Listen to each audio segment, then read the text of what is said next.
Good evening, everyone. I'd like to call this meeting to order of the Cedarburg School Board.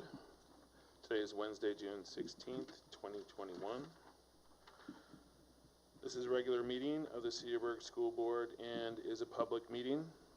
Prior notices have been placed in the school district, and additional copies were forwarded to the city and the town of Cedarburg, as well as a news graphic and Milwaukee Journal Sentinel. Would everyone please join me in the Pledge of Allegiance? Where's the flag? Okay. I pledge allegiance to the flag of the United States of America and to the republic for which it stands, one nation, under God, indivisible, with liberty and justice for all. For those of you following along on the agenda, the next item is school board vacancy. We're going to move items 3 and 4. Before that, we just in case that process goes a little bit longer. So, item number 3A, recognitions. Mr. Bignacki. Thank you. Welcome everybody to the IMC. We're excited to be back into our regular digs. We haven't been here for close to 20 months, 18 months, I believe. So, welcome and excited to have you all join us this evening. I wanted to just draw your attention to the National Honor Society induction. The National Honor Society mission is to improve our school and community through excellence in leadership, scholarship, character, and service, so students may gain a deeper understanding for their needs of others and become part of a caring society. On September 30th, 2021, 68 CHS students will be inducted into the National Honor Society, led by CHS Chapter Advisor, Ms. Hazley. So congratulations to those 68 students who are joining the National Honor Society in September. Next on the recognition, I'm going to ask Ted to come up to the podium. He has the next two. One is the Wisconsin RTI Center recognition, and the second item he will address is the recognition of the ASCA model program. Good evening. Tonight I am here to recognize our elementary and middle schools as the Department of Public Instruction and the West Wisconsin RTI Center has recognized Cedarburg schools for their work implementing a successful school-wide equitable multi-level system of support aimed at closing the achievement gap. We are proud to announce for the 2021 school year, the Wisconsin RTI Center has recognized Webster, West Lawn, and Parkview for their work. Congratulations to Webster for being recognized at the gold level in all content areas, mathematics, reading, and behavior. West Lawn Elementary was recognized at the silver level, and Parkview at the bronze level, both in the content area of behavior. These efforts in implementing and creating a system to meet the needs of all students is rewarding work that takes the determination of many, and I'm involved with this work with the principals, and we are very proud of the work they've done, not only this past year, but the many years before. So congratulations to these schools.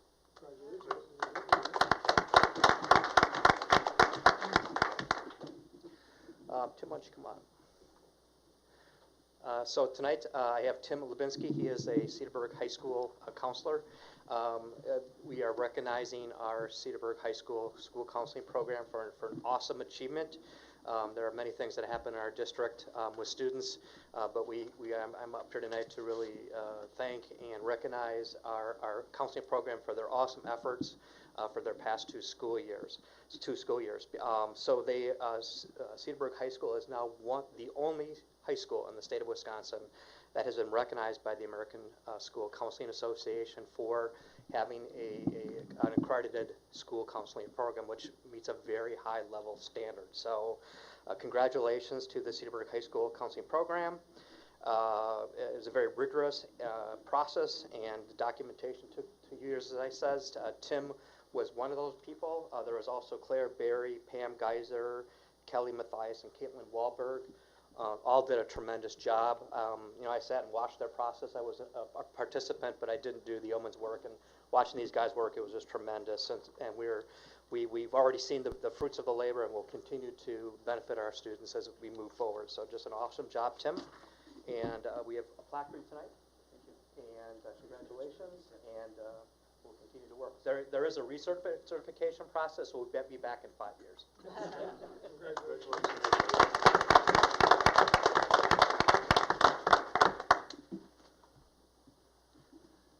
Next on the recognitions, I'll ask Ben Irwin, our Director of Business Services, to come up to the podium. So we wanted to recognize John Koster, who's been awarded the Facility Manager of the Year for WASBO organization. So both John and myself are part of WASBO, which is the state organization for school business managers and facility directors. And so in order to be eligible for the award, John had to show leadership in schools, leadership in the profession, professional development, growth, and leadership in the school community. So through multiple letters to WASBO, through different staff, community members, and whatnot, the board members of WASBO reviewed those and elected to have John be the Facility Manager of the Year for 2021. And I think we're going to play a short video from WASBO that it was presented last month at the state conference. Three words to describe John. You know, dedicated definitely comes to mind. For him, it's just, you know, the job is his life, and he's here all the time to make sure it goes right.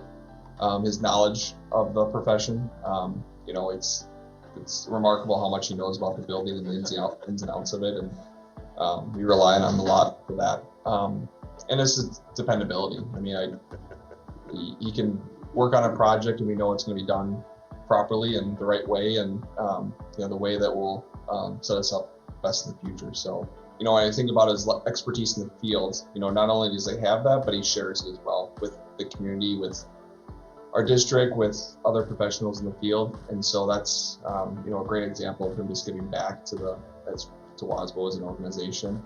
You know, he's done multiple presentations, professional development. He really just wants everyone to know, you know, almost as much as he knows. And then beyond that, I mean, he's a great leader for the department, for the district. I think he really inspires a lot of people in his department, and he's just a very valuable part of the Cedarburg community. Tremendous asset for the district because of all that, and I know we're in a better position because of him. But I think it really just comes down to he's just a great example of what you'd expect a facilities manager to be for a school district. And so I think that's why he deserves the award.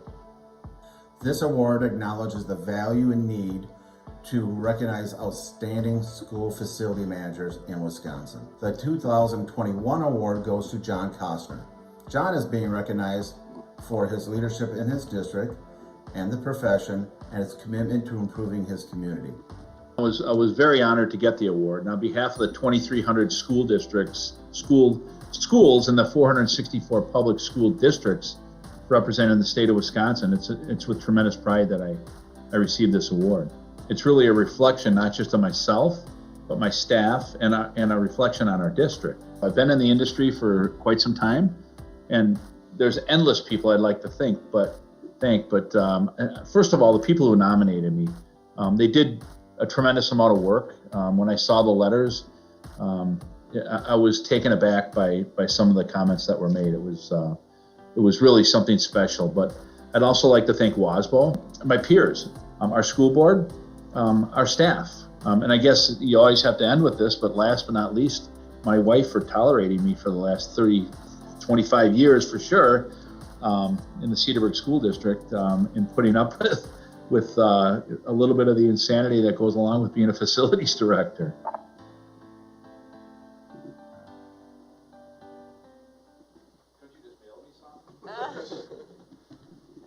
So John will get a plaque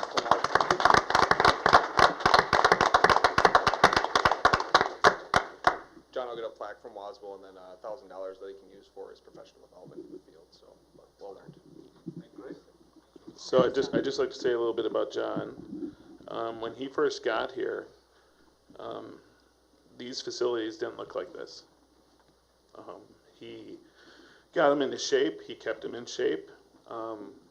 He'll tell you this if you ask him, but his budget is half that of another school district just to the south of us. Through attrition, he hires skilled tradesmen to do work. He takes on the remodeling of the bathrooms in the different elementary schools. And there's a lot that goes on behind the scenes, anywhere from the lights that are on right over us right now, and the money that we're saving because of that. And you can't turn a corner here without seeing something that John has touched and made better. So thank you. You want to say a few words, John? I think what was said in the video was pretty much everything. I want to thank everybody here. And, you know, been for 22 years here. There's so much that goes on. There's so much that we've gone through, and I really appreciate the opportunity. And it's just a recognition of our staff, really. It really is. It's the people that you work with. It's the team that you assemble, and I want to thank them, because without them, without all of you, it wouldn't be possible. Congratulations, John.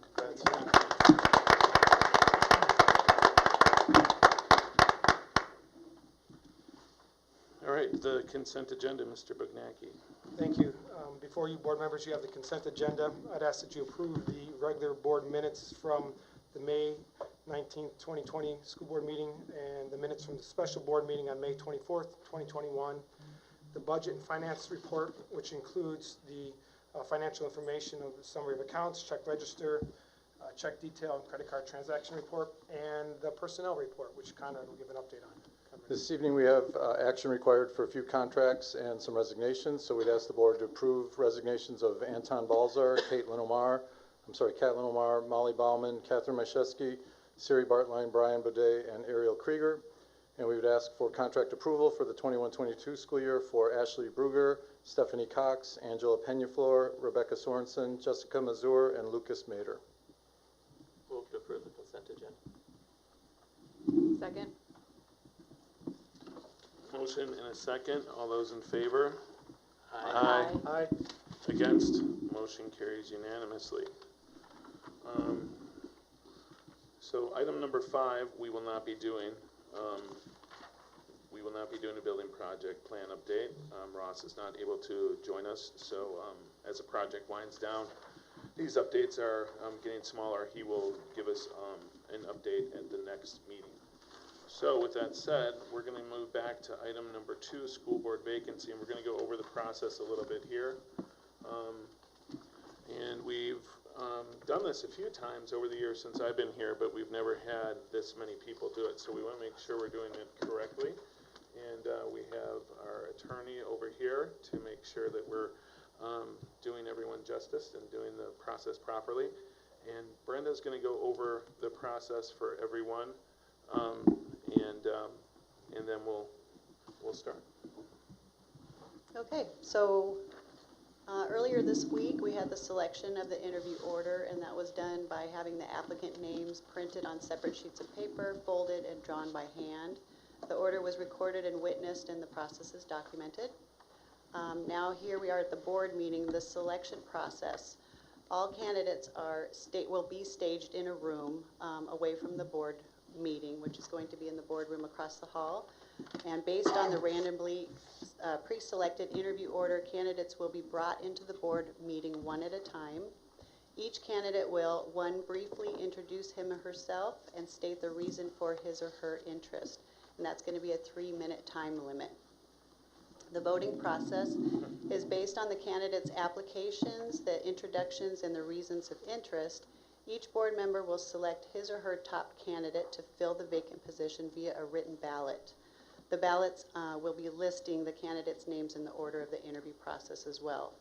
Only one candidate can be chosen by each board member, and each board member will sign his or her ballot. I will collect the ballots, tally the ballots, and announce the results along with the board members' names. If a single candidate receives a majority of the vote of the existing board, the board will take action to appoint the chosen candidate to serve in an interim capacity until the next board election. If there is no single candidate with the majority of the vote, each candidate that receives at least one vote will be brought back to the staging area, and based on the interview order, candidates will be brought back into the board meeting one at a time and asked to answer a series of predetermined questions for the board. The questions are the same for each candidate, and candidates will have a total of 5 minutes to answer the questions. Candidates afterwards may remain in the board meeting after answering the questions. Based on the candidates' responses to the questions, each board member will again select only one or his or her top candidate to fill the vacant position via, again, a written ballot. Only one candidate can be chosen by each board member, and each board member will again sign his or her ballot. The ballots are again are collected, tallied, and announced along with the board members' names. If or once a single candidate is determined by the majority of the vote, the board will take action to appoint the chosen candidate to serve in an interim capacity until the next board election. If a single candidate is not selected by the majority of the board, or the board has reached a deadlock, the board may vote again to adopt a motion to postpone the process until the next regular board meeting. Also, if or once a single candidate is determined by majority of the vote, that new board member will make an appointment with the board executive assistant, which would be me, to take the oath of office. And the new board member will assume his or her official duties after taking the oath of office, and will also meet with each director as part of the onboarding process. Ballots will always be collected and recorded in the meeting minutes, and any personal notes taken by board members will be collected and shredded.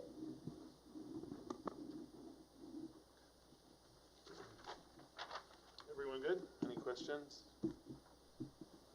All right, so at this point, Ann, you're gonna take the candidates over to the boardroom, which is gonna be across the hall here, and then you'll come back in, you'll present, and after you present, you can stay and listen, and then the new candidates will keep coming in. Jessica Nochi, you're number one, so you can stay here.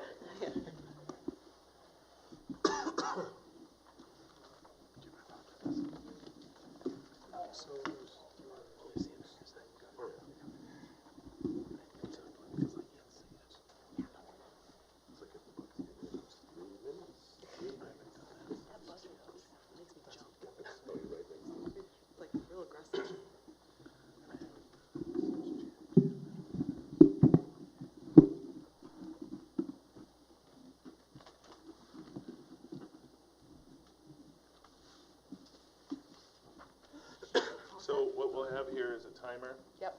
and you can see that, and then Let's it'll give you a let me thumbs know, up. and then we're gonna, and then it'll buzz. It's a loud buzz. Yeah. Kind of annoying, but Basketball you'll buzzer. know what's happening. Yeah. And when you're done, Jessica, then you can have a seat here. Perfect. Okay.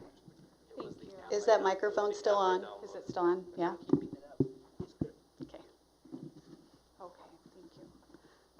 So good evening. Thank you for the opportunity to talk with you tonight about my qualifications for appointment to the Cedarburg School Board. As a mother of 2 elementary age students in the district, I am deeply committed to doing all that I can to ensure that the Cedarburg School District is well positioned to accomplish its mission of helping our students achieve their goals and dreams. As a public school educator with 20 years of teaching and leadership experience in public schools in Wisconsin, including 2 years of service here within Cedarburg School District, I will be able to provide the board with insight into current best practice in areas such as literacy, curriculum and instruction, special education, and educator effectiveness. As the wife of a police officer and a citizen who appreciates the relatively low property taxes that I pay, I'm keenly aware of both social and fiscal interests of all vested parties. And as an appointed school board member, would take that very seriously, my role both as an advocate for students and as a steward for the taxpayer. If appointed to the Cedarburg School Board, I would not only be able to offer the board my expertise as a highly qualified public school educator, but also the perspective of being the mother of 2 multiracial children and the wife of a police officer. I have attended or viewed all Cedarburg School Board meetings for the past several years, and am keenly aware of the highly emotional, often polarized viewpoints and opinions expressed during public comment. I myself have spoken on a few occasions and have reached out to each of you either as sitting board members or as candidates to ask questions of you and share my own thoughts. I have had cordial and productive conversations or email exchanges with several of you and have seen your passion and commitment expressed on a variety of topics at board meetings. As someone who has had decades of experience finding common ground both as a professional and as a wife and mother, I have honed a highly valuable set of skills in the areas of active listening and productive problem solving that will undoubtedly be an asset to the board during this most challenging time in public education. I sincerely appreciate the commitment of time and energy that each of you has made to serve the students, families, and staff of the Cedarburg School District. Serving on the board is no small feat, and I am deeply committed to collaborating with the board in any way I can. If appointed, I will use the skills I have to find common ground and a path forward when facing difficult decisions that require creative and innovative solutions. I deeply respect the opinions of all stakeholders, and I actively engage myself in conversations with friends, neighbors, and family members who view the world very differently from me, so that I can gain perspective and learn from their experiences. I know without a doubt that engaging in those types of conversations is the only way communities and organizations can continue to move forward. I look forward to having those profound conversations with each of you, and thank you so much for your time. Perfect. Thank you. Thanks.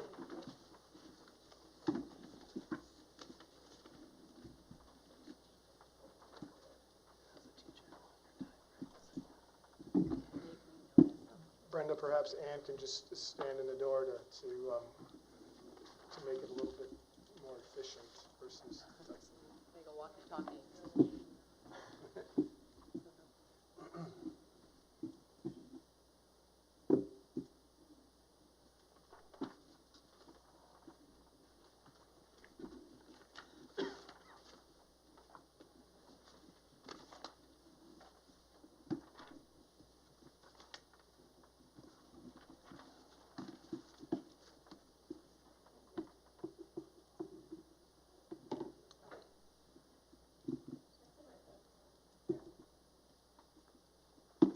That's part of the process. You got to hold all your stuff. Yeah, you do balance it.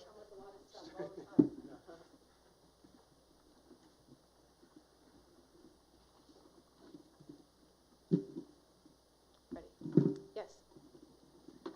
Good evening, Jennifer Calzada. I'd like to first get into my personal history and experience that makes me a sound candidate for the open position. Given this being such a small, tight-knit community, I feel this is a very important part of this process.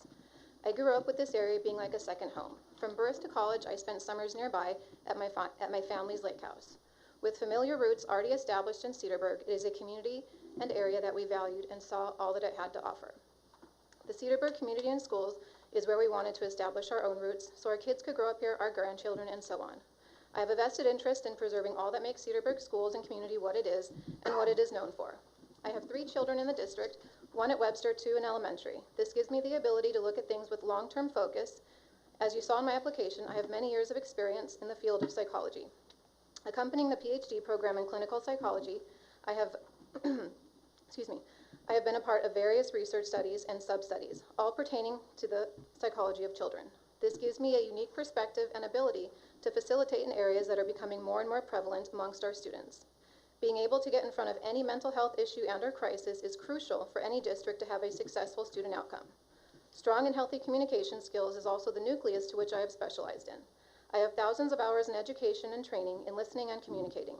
I have a firm understanding and capability to be able to utilize my skill set, and I also have a unique understanding being a parent of the district myself. Community involvement is also a vast part of who I am.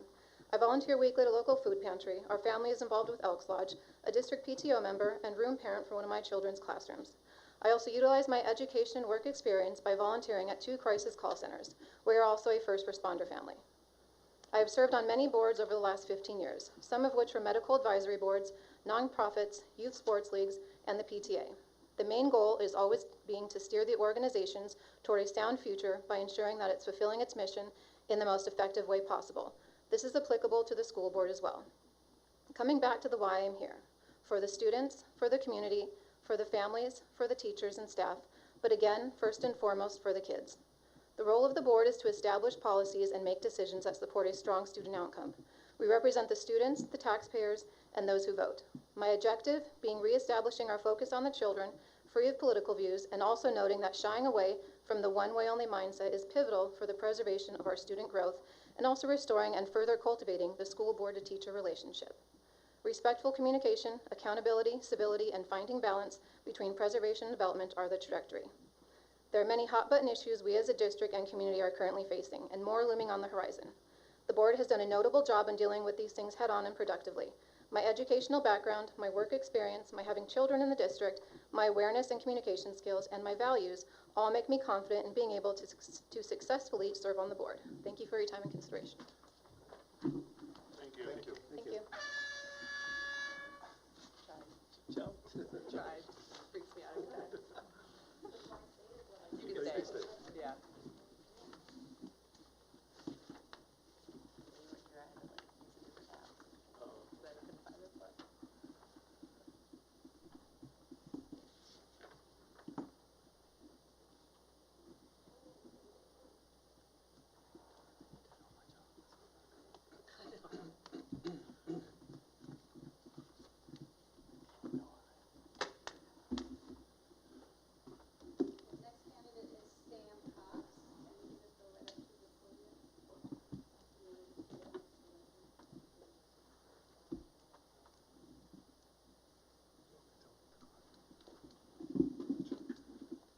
Hi, Sam. Hi, Sam. Hi, We have a stopwatch right there, 3 minutes, and when you're done, you can have a seat. great, okay, thanks. Hi, I'm Sam Cox, and I'm hoping that you appoint me to fill in the vacant school board seat tonight. I'm not going to spend time right now talking to you about my qualifications to serve on the board, as I've worked with all of you with the exception of Ms. Netzel. Rather, I'd like to focus on why I would be the best person to appoint at this time because of the experience I have serving in the capacity of a CSD board member. What it comes down to is this. This board needs someone to appoint to serve a term of a matter of months before the position comes up again during spring elections. This also comes at a time in which the board is coming under constant scrutiny from the public regarding a number of issues, including the wearing of masks, equity, and overt politicization and decision-making, among other things. None of these issues are new.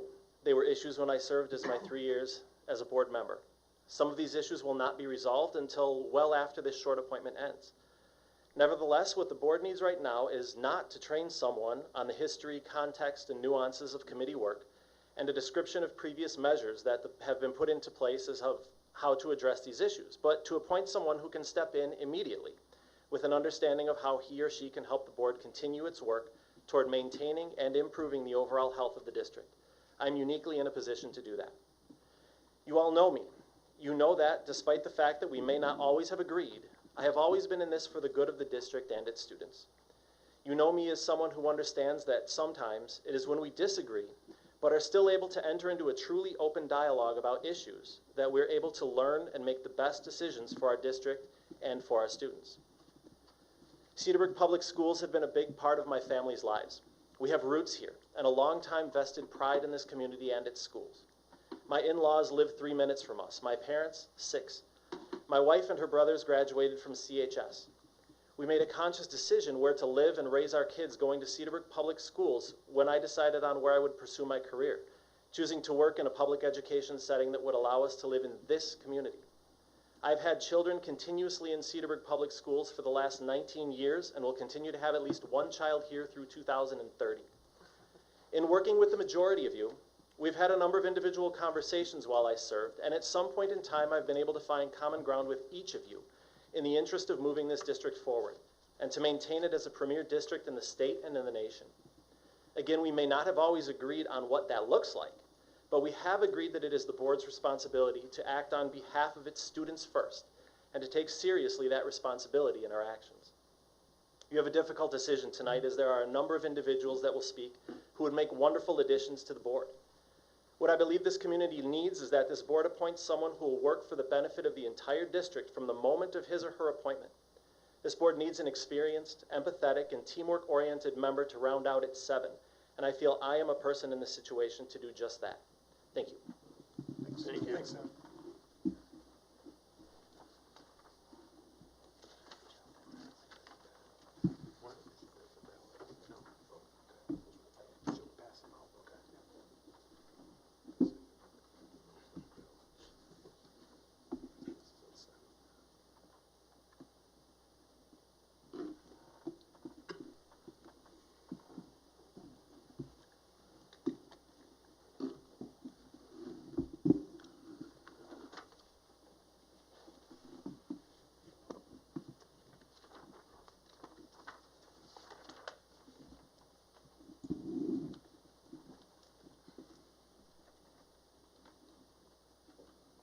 Tony, we have a timer right here.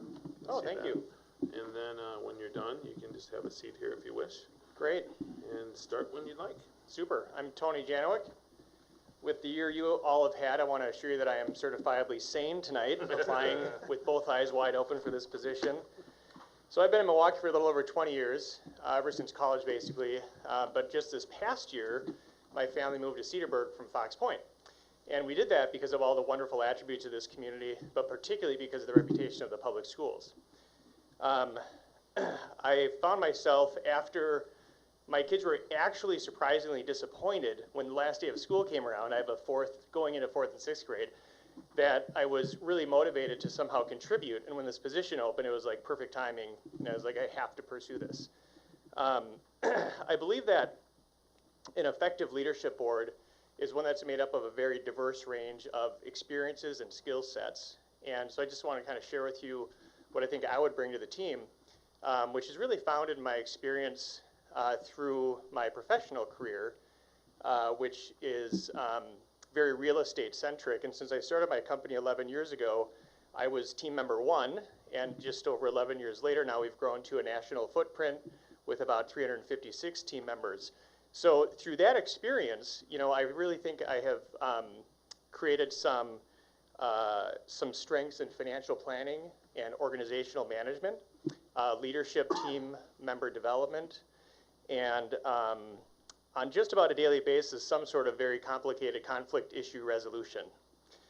As such, I think, you know, the areas that I would love to focus on most would be to support our tremendous administration and continue to make Cedarburg School District one of the best places to work in this community in order to make sure that we can retain, attract, and develop top talent.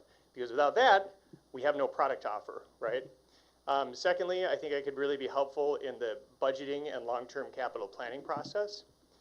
And lastly, like I was just talking about, certainly at this point in time and with additional issues that are coming in the near future, I think I could be helpful as a very collaborative team member in strategizing how to navigate very complicated and certainly controversial issues that are facing this board and this community.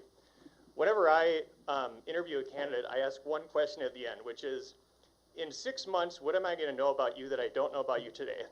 And I think for this board to know how I would be as a fellow board member, in 6 months, I think you would look back and say, you know, you've been consistent, you've been reliable, you've been pragmatic, you've been a team player, and you've always, always, always put our children's future first. Thank you for your consideration. I hope to join you as a fellow board member. Thank you. Thank you.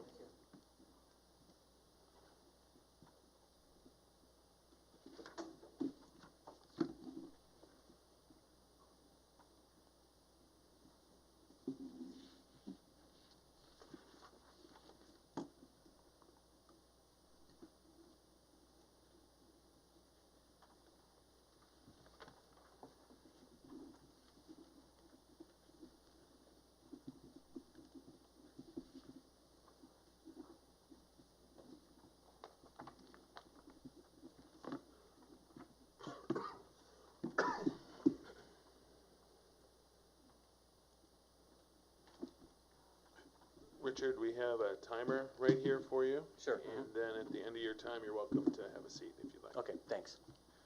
Hi, my name is Rick Karshna, and I would like to thank the board for the opportunity to interview for the vacant position.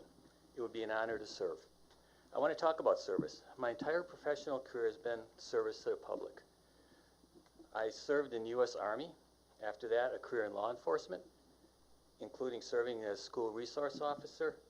And then came my career in Florida, protecting children while working as a child abuse investigator. While working in Florida, I served as our agency's liaison to the local school board, as well as with our immigrant communities. I've also served as an elected official. From 1998 to 2005, I served as a member of the Cedar Grove, Belgium School Board. Most of that time, I served as board president. I also served the community as a member of the Ozaukee County Board during the same time frame, representing the village and town of Belgium. While on the county board, I served on the board's executive committee. In both instances, I quickly rose to leadership positions. I've also served as village marshal in Belgium, as well as working as a substitute teacher in area school districts, including Cedarburg, prior to moving to Florida. Serving on a school board is a bit different than serving on a county board or city council. Of course, the member is representing the public, the tax-paying citizen. But we also have another constituency, the students, who do not have a choice in choosing the board. Our high school has a long history of being at the very top of lists of the best high schools in the state. That is an accomplishment to be proud of and a tough act for future boards to follow. The credit for this goes to the entire community, from the board to the administration, teaching staff, other staff members, and of course the families in the district.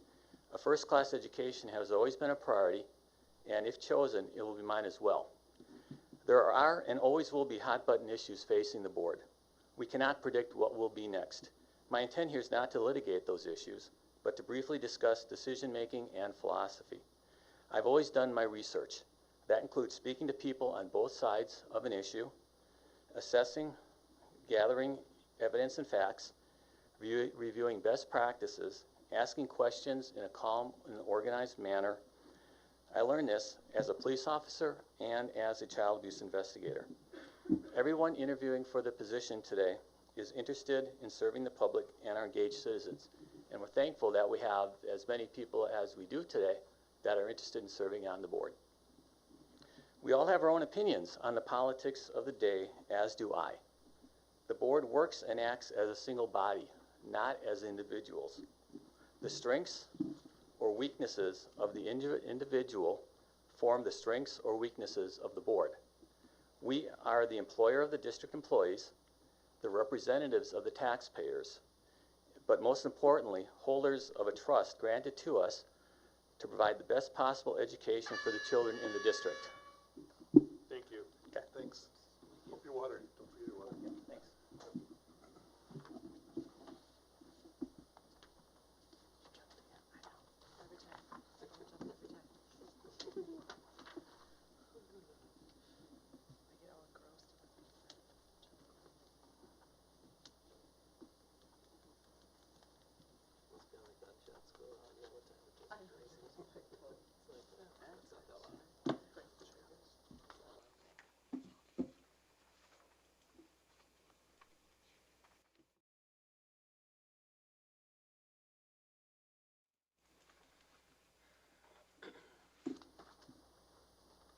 Jacob, we have the timer right there, and you're welcome to take a seat when you're done. Okay, perfect. Thank you.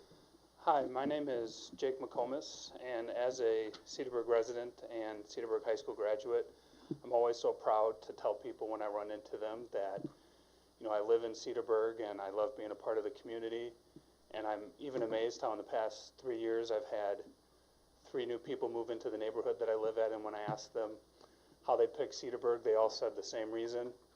The schools are amazing and the people are great, and it's just, you know, I felt like it was my time to partake in helping to continue to keep our community great. And if I'm chosen for this position, I really hope that I can do my part to ensure that our schools continue to be a reason why people move to Cedarburg and stay in Cedarburg versus them becoming a reason that people might consider to send their kids to other schools or move to other communities. Thank you so much for your time. Thank you.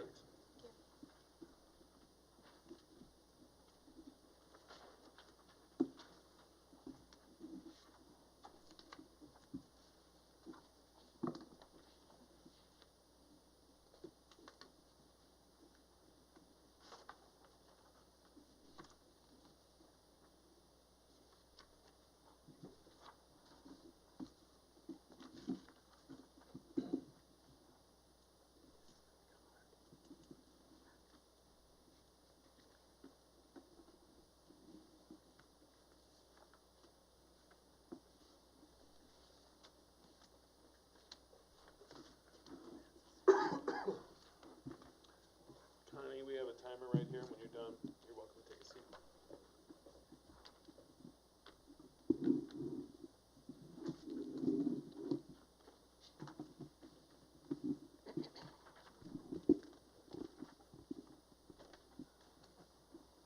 I hope I didn't ruin that for everyone else.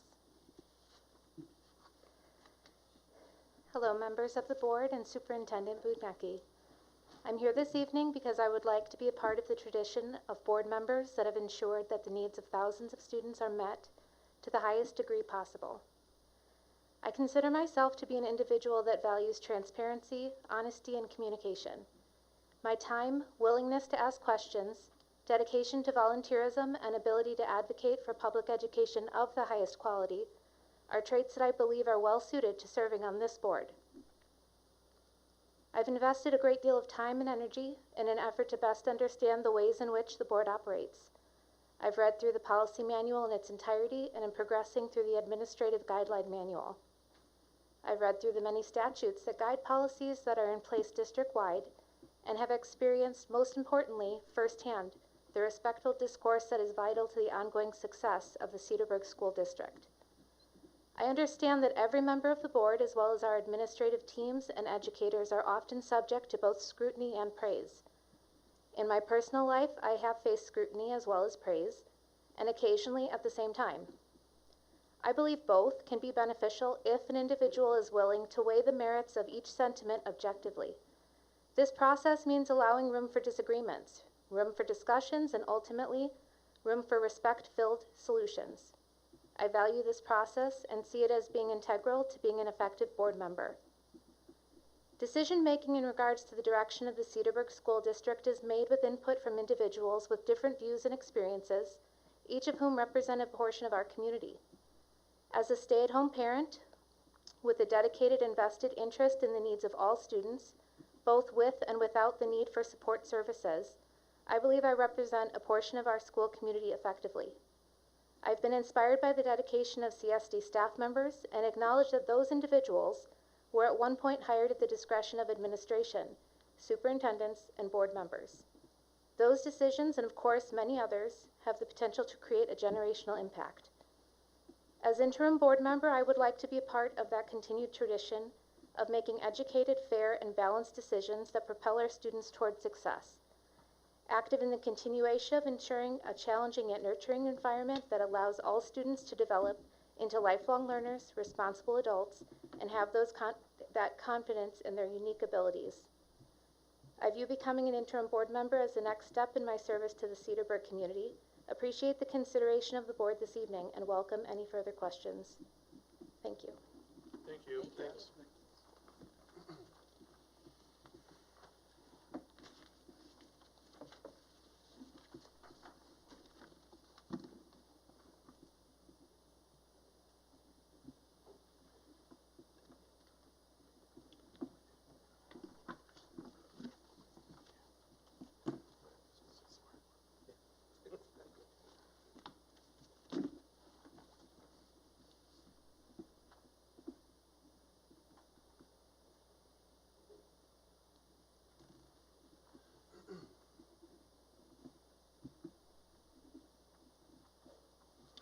Hi, Laura. We have a timer right here, and then you're welcome to have a seat when you're done. Okay, thank you. Hi, my name is Laura Strobel, and I appreciate the opportunity to introduce myself as a potential Cedarburg School Board member. I mentioned in my application that a good education is one of the greatest gifts a community can give to its children. When I use the word education, I mean a strong grasp of the basics of reading, writing, which includes communication, and math. These basics are vital to moving on to adulthood and will allow one to pursue their aspirations and become positive contributors to society. I have 8 children, and 6 of them have graduated from Cedarburg High School, and 2 are currently enrolled. Knowing how important it is to develop these basic building blocks, I have been actively engaged in watching my children move through the schooling process for 29 years. With advancements in technology, there have been numerous changes, but the basics of learning reading, writing, and math have not changed, and I am a strong advocate for keeping these front and center. This past year and a half was an extremely difficult year for all of society, and the education world was rocked. Decisions had to be made with many unknowns, and I applaud the board for keeping Cedarburg open to its students. I do recognize this upcoming year is going to be a critical one as well. Every year of a child's schooling is a building block to the next, and the district will need to assess where all students, and that includes those with special needs, are, and what catching up needs to be done. I would look forward to contributing to that challenge. I have lived in the Cedarburg community for 27 years, and I don't have to tell you how special Cedarburg is. It's not just the suburban community, it has its own history and identity. Cedarburg is blessed to have such strong community support, which includes the support it gives to its schools. We have to continue to stay true to doing what is right for Cedarburg and keeping our identity as a school district. Cedarburg is filled with hardworking people and good parents. We must continue to be persevering as a district and never take for granted that our success will continue. With that being said, it is also important to maintain balance within the district. There are many factors involved with students, teachers, parents, support staff, facilities, and taxpayers. I have a background in finance which would benefit me in working with you to achieve the optimal balance. Through the years that my children have been moving through the education system, I am thankful that I have had the opportunity of being an active parent in support of the schools and children. I have served on many boards and have acted as a leader. These opportunities have been positive and helped me to grow as well. I have been able to meet and work with many other people, and our joint common interest was always making it better for our Cedarburg children. The experience I gained will help me to work with other board members in continuing to make Cedarburg one of the best in the state nation. Thank you. Thank you. Thanks.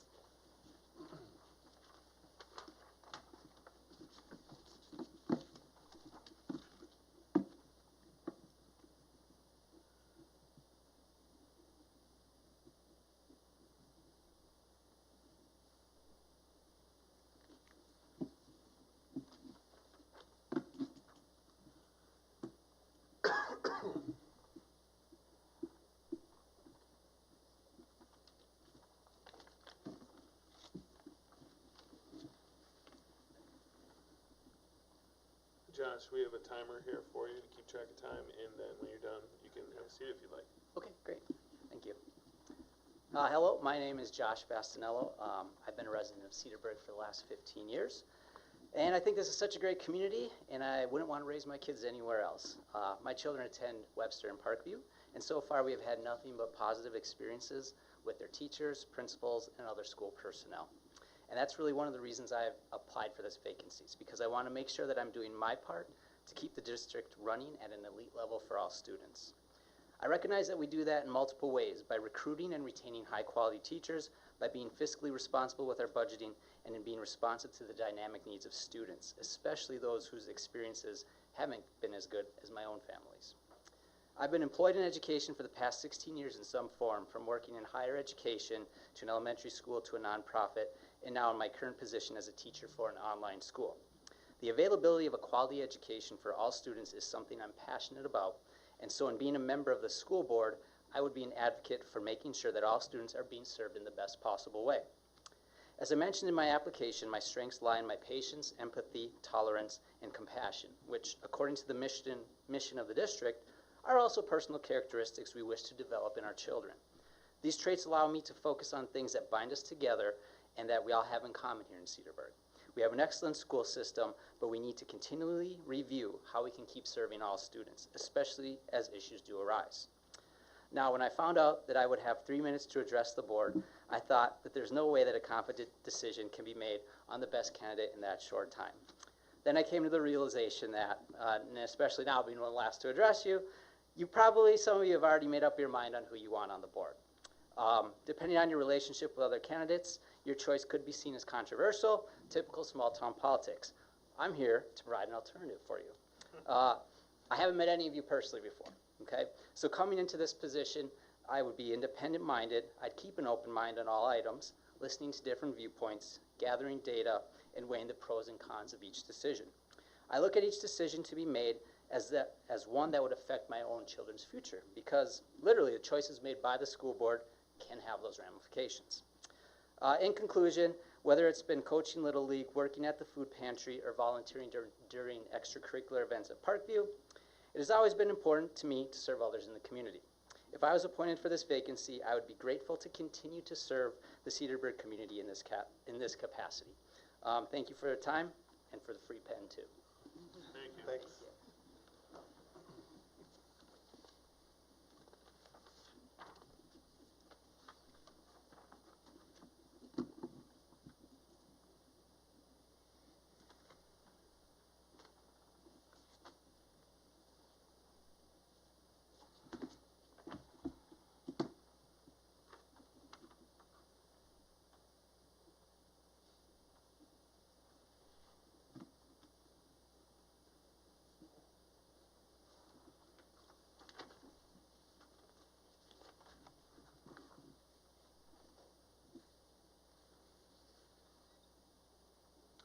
Kate, we have a timer right here. Keep track of time, and then when you're done, you're welcome to take a seat.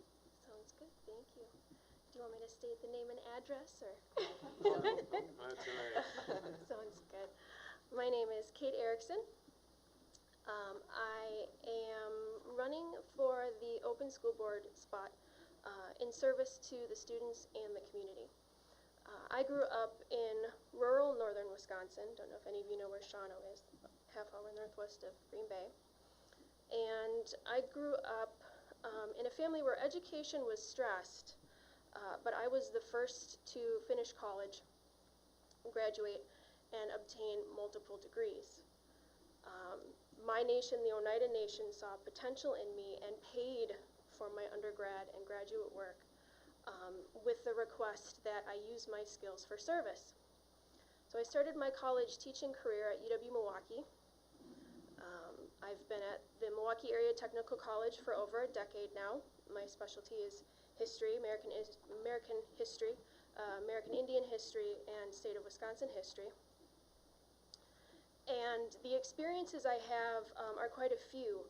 I have extensively written and implemented curriculum. I am aware of curriculum writing software, WIDS and whatnot. I have regular working relationships with quite a few publishing companies and have worked with them to find textbooks for our courses, which then I am in charge of ordering for our department. I served as a member of my high school's school board's strategic planning committee, the Shawano-Gresham School District Strategic Planning Committee. And at MATC, I have regular experience dealing with administration as well as the union and other faculty that we work with. So what I'm looking to bring to the table is experience in providing quality education to the students at Cedarburg. I have a now fifth grader who will be attending Parkview for her final elementary year, as well as then going to Webster in the high school. And I want to be of service in making sure that all of the students who attend the Cedarburg School District are ready for the futures that they will be released into once they graduate, because their future is going to look a lot different than things are now as far as technology is concerned and whatnot. So my training and retraining as part of my experience at MATC, I feel could be valuable in aiding the school district moving forward. Thank you. Thank you.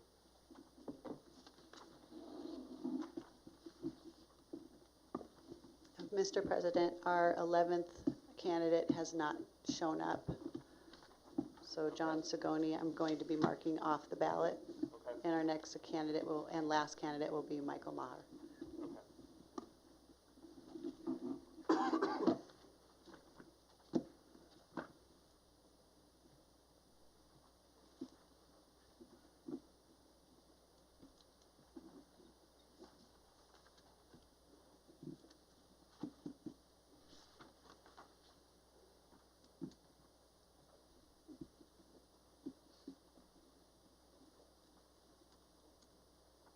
Michael, we have a timer here, and then when you're done, you're welcome to take a seat if you wish. All right. Can I start now? All right. My name is Michael Mahr, W69N425 Fox Point Avenue in Cedarburg. My wife and I have lived in the area for almost 20 years now, and we both have been active volunteers in our community. We have a daughter attending Webster, a daughter attending West Lawn, and our youngest daughter will start school in 2 years. We have been committed to the district's success, and our commitment will continue well into the future. I have volunteered in our kids' classrooms. I have served as vice president of the PTO. I have coached many of your kids in t-ball and softball, and I have served as a board member for the Cedarburg Education Foundation. I'm a firm believer that parental involvement in our schools is a big reason for the success of the Cedarburg School District, and I want to continue building on that success, which is why I applied for this appointment to the school board. I was also elected to 4 terms as an alderman on the Cedarburg Common Council. During this time, I served on multiple committees and commissions.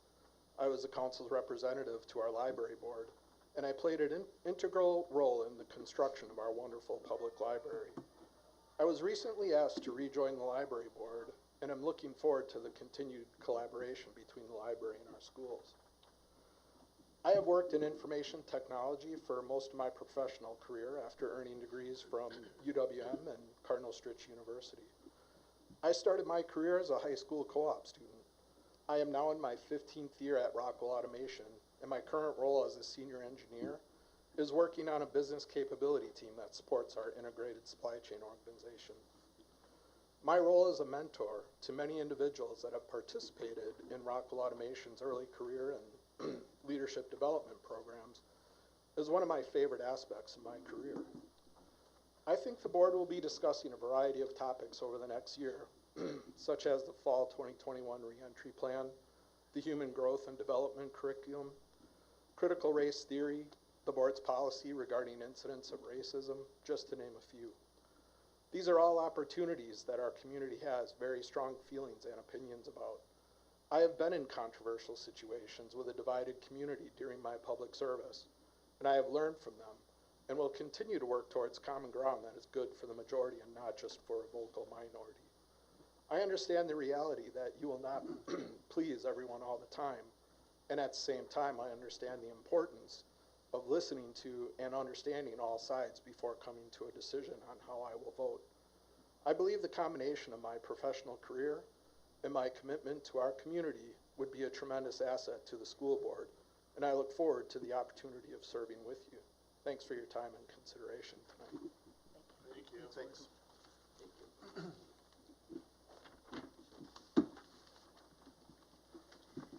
All right. So, Brenda, you're going to hand out the ballots right now? All right.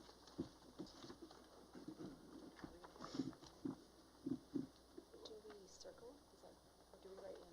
Just mark the box, just for one, and then sign it? This is gonna be hard. Do we have like a second? This is hard. I'm used to having this many candidates. That's awesome that this many people are interested. Okay. Yeah. So, yeah, I'd like to, I don't know if other board members, like Rick kind of mentioned it too, before we even take a vote. Just amazing. I really thank everybody for throwing your hat in the ring. It's a contentious time, which makes it even more difficult for people who want to step up to serve on a board. And to have 13 people do it is incredible. And it is a statement about our community when people do that and are willing to step up, say, hey, I'm interested in helping the school district out. So before we even vote, we only get one vote.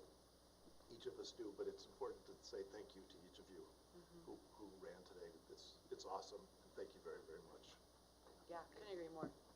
I completely agree. It's a tough decision. I mean, everyone here is qualified to serve on this board, and that's just a testament to Cedarburg and the support our community has for our schools. And thank each of you for putting yourself out there and taking the time. I did it several years ago. I was actually an appointment and then stayed on the board after that. And to get up in front of everybody and talk and answer questions is, that's something to be said for you willing to do that. So thank you. I agree as well, and I know that some of you were at the meetings that we recently had, and I'm sure you've viewed them, and you're still here. And, I mean, and the board needs help, and you're all here to help, and that's great, and it's fantastic, and I appreciate every one of you being here. I'd like to echo what everyone else has already said. Thank you all so much, and I also wanted to comment on the vast, I guess, diversity of backgrounds and experience we have here. It's really nice to have that too. All the variety and the different attributes and skills that people bring to the table. So thank you. I'm not sure how I'm going to add anything different to that, but I just want to say I really appreciate everyone who took the time to step forward and apply for this. I know it wasn't easy to do, so thank you. So board members, you have the ballot in front of you. It says round one up in the right-hand corner. You just select one candidate and sign your name at the bottom, and then Brenda will collect them and read the results.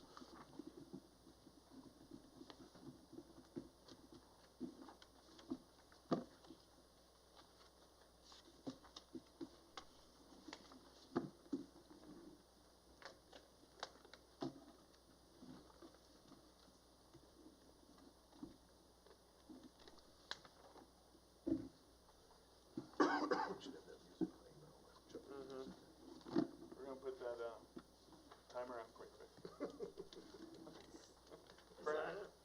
It's an important decision. Shouldn't be rushed.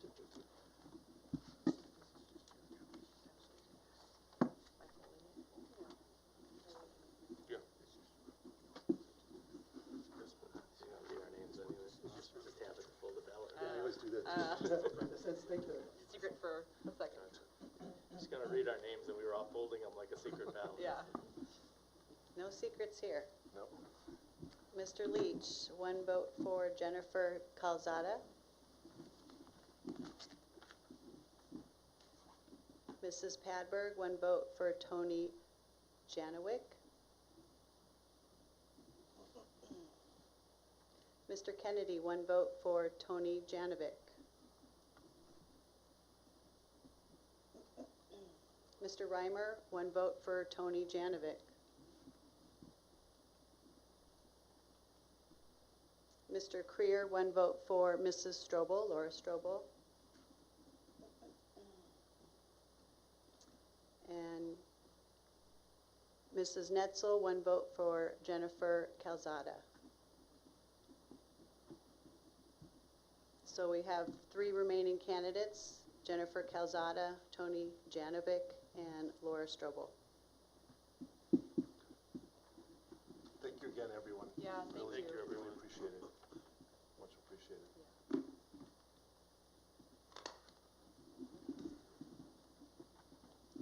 So Brenda, can you walk us through the next steps? Yes. So Jennifer Calzada and Tony Janovic and Laura Strobel can follow Ann again back to the boardroom, and we will be calling you out one by one to answer a series of questions that were predetermined by the board. Actually, Jennifer Calzada, you could probably just stay here since you're first. At this point, I'd like to ask if there's any members in the audience that would wish to speak public comment. Anyone wish to speak public comment? This particular meeting, you can only speak on section 7. So if anyone has any public comments on section 7, please step forward. We need to do that before you're doing it now. Yeah, we need to do it before 7:45, and I have a feeling this next thing will take more than 15 minutes. So there being no members coming forward from the public, the public comment section is closed. Brenda, you can reconvene to the vacancy exercise.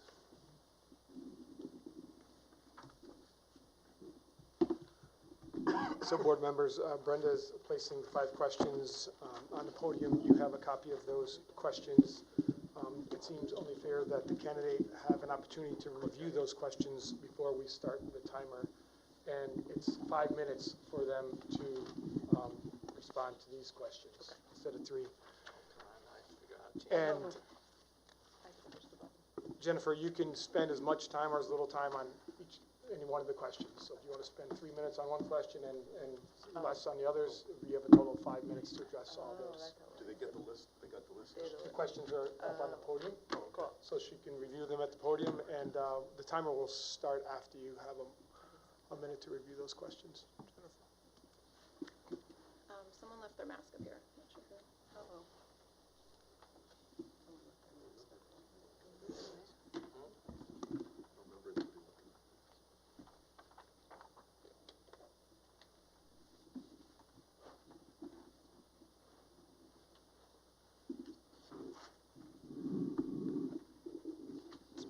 So board members, as she's reviewing those questions, you do have another sheet in your packet that where you can record any notes you may have that follows the sequence of questions that she's going to address.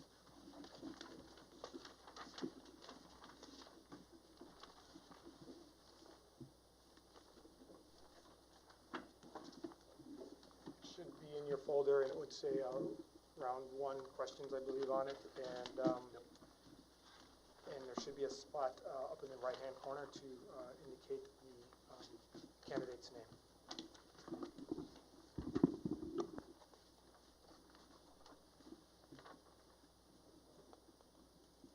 Are we Ready, board members?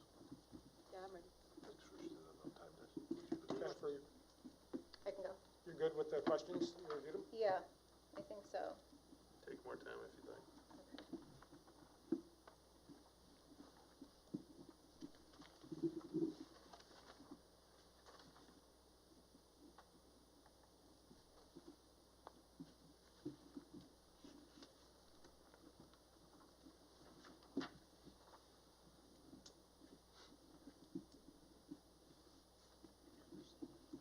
Okay.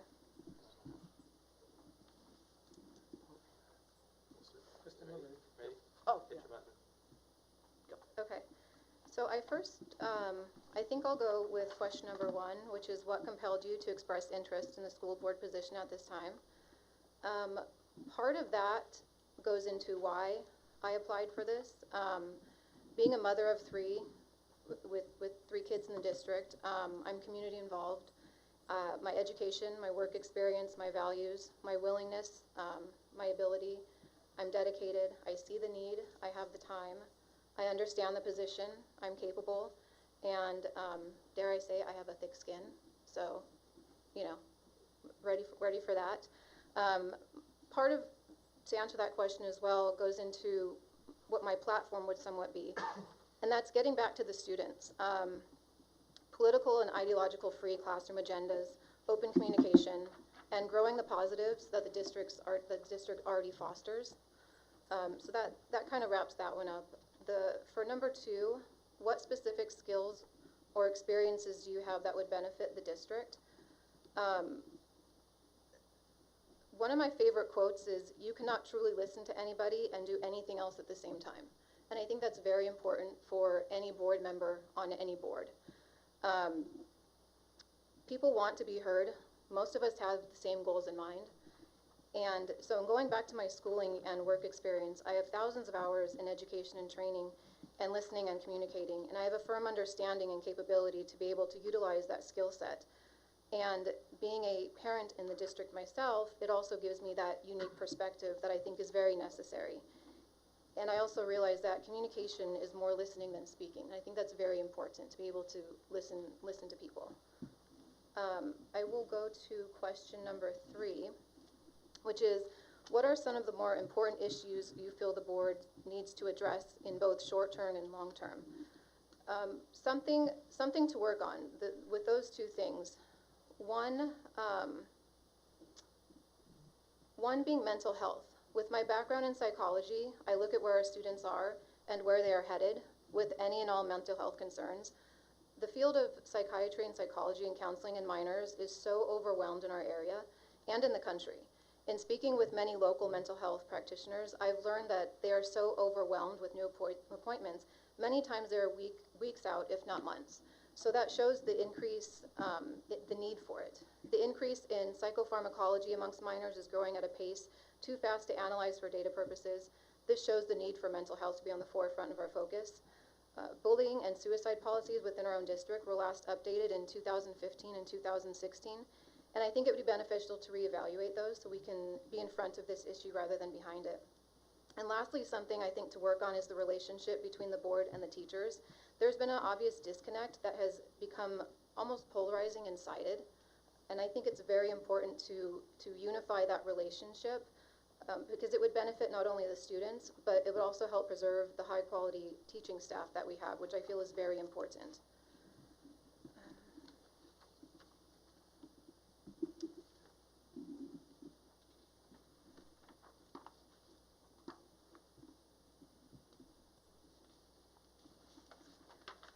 For number 4, my perception of the role and responsibilities of a board member.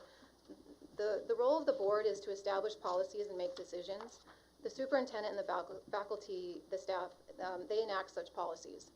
So we represent the students, the taxpayers, and those who vote. And we need to reestablish our focus on the children, free of political views, and staying away from the one-way only mindset.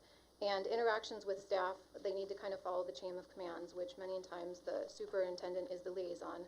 And professionalism and clear communication is also vital.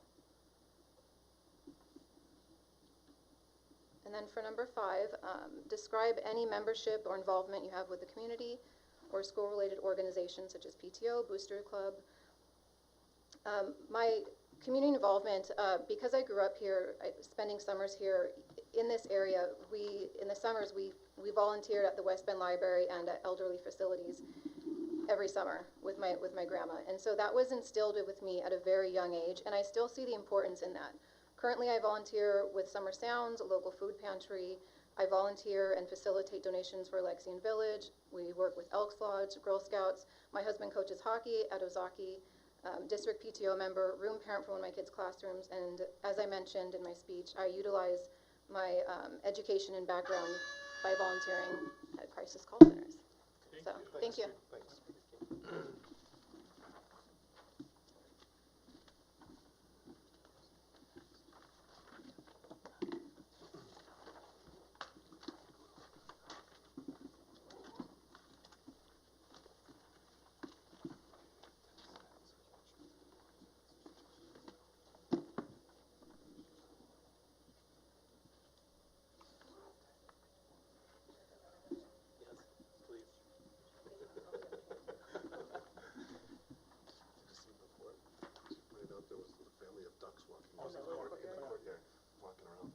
Yeah, Mama and her babies.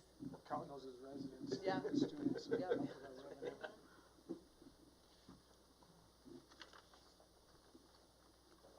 So we have a list of questions there for you to answer, and you'll have 5 minutes. The timer will be over here. So take some time and look through those questions and let us know when you're ready. So you can just go through those and give them some thought and let us know when you're ready. No hurry.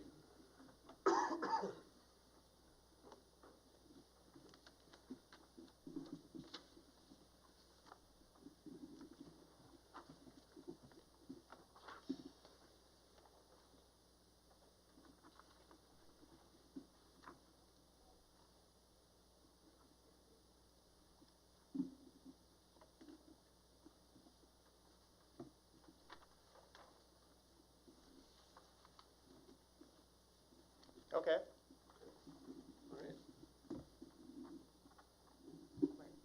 Am I just self-guided? Yep. Oh, perfect, wherever you'd wonderful. like to go. All right. Question number 1.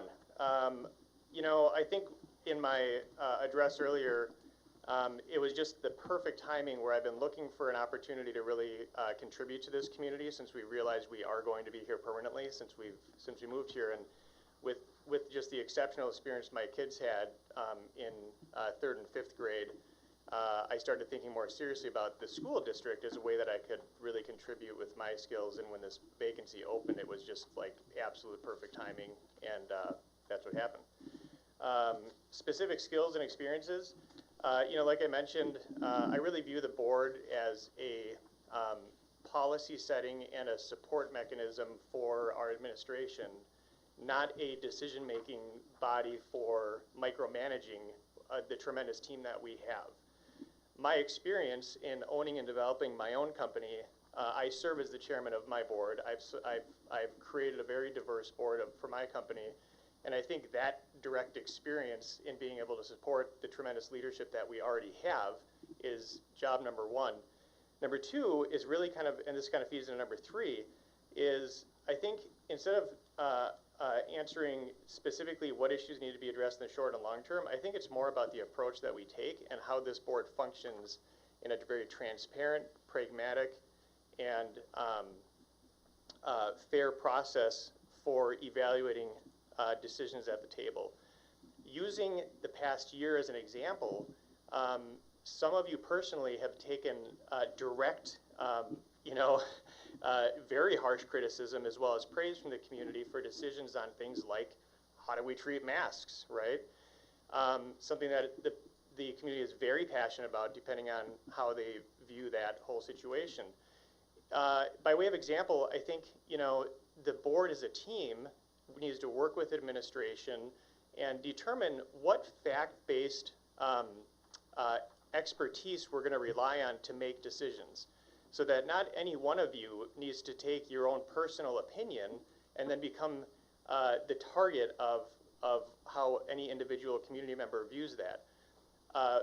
Furthering that example, you know, for one, I'm not a public health official. I don't have a medical background, right? So I would advocate for a way that we all collaborate and say, hey, what's the mechanism we're going to watch? Like, what are the facts we're going to rely upon? What are the resources we're going to count on? Communicate that transparently to the community.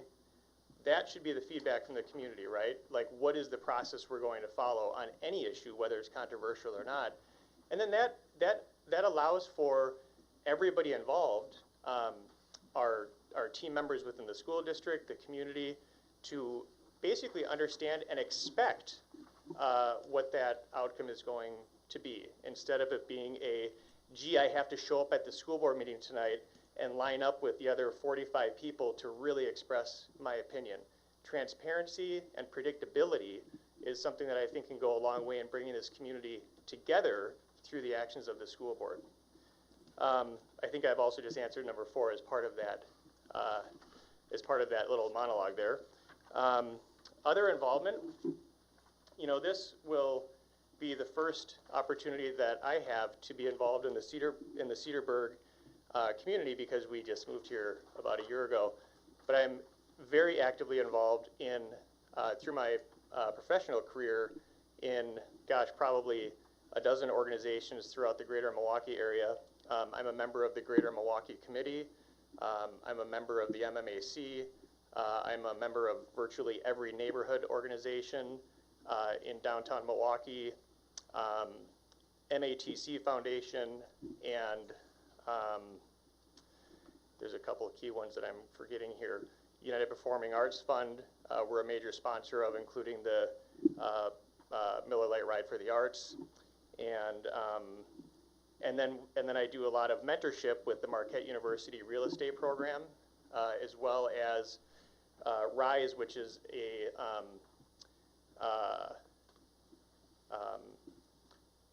career advancement opportunity to bring people who are interested in commercial real estate from other areas into commercial real estate through kind of a hands-on mentoring program.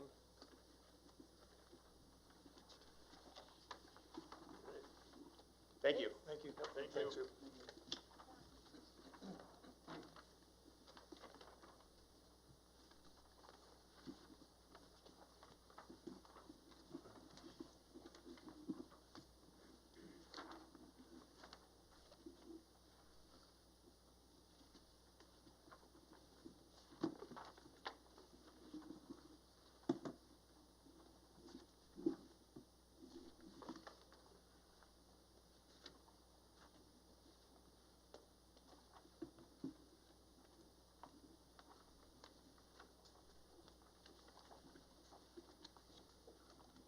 So, Laura, there's a list of 5 questions up there. You'll have 5 minutes to answer them. Again, we'll use the timer, and you can answer them in any order you'd like, and just take a few minutes as long as you'd like to review the questions and think of what you'd like to say. So whenever you're ready, let us know. Okay.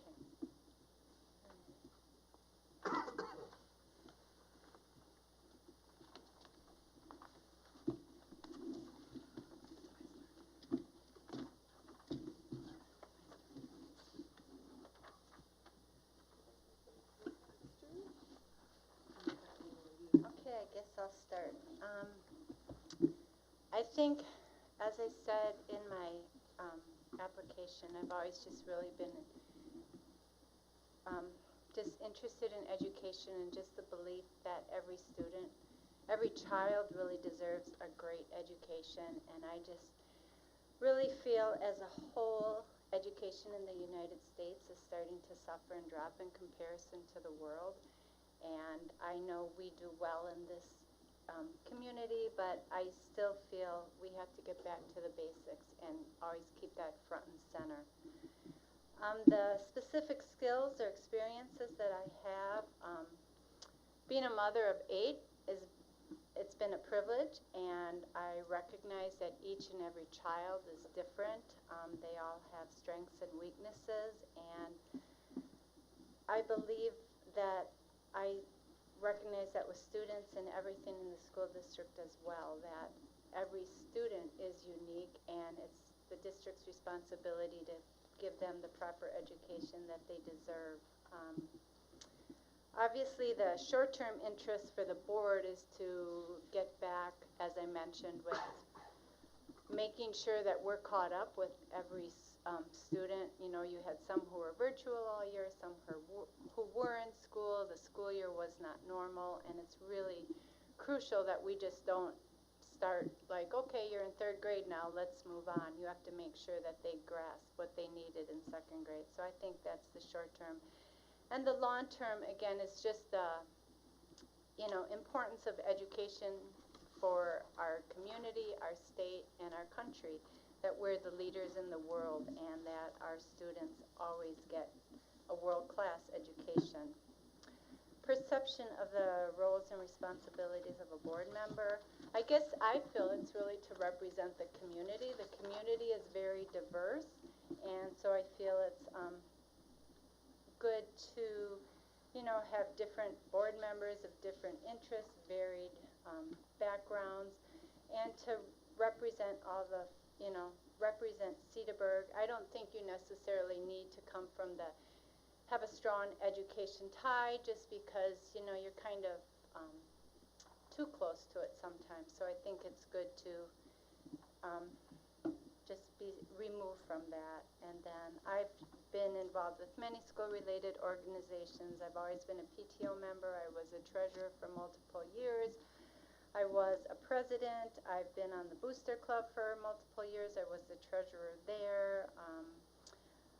I've been involved in PPI, which was Positive Parent Involvement, for many, many years. That organization doesn't exist, but that was a great organization, working with other parents from various Cedarburg schools and just making it a positive experience for our students. So that's it. Thank you. Thank you. Thanks. Thank you.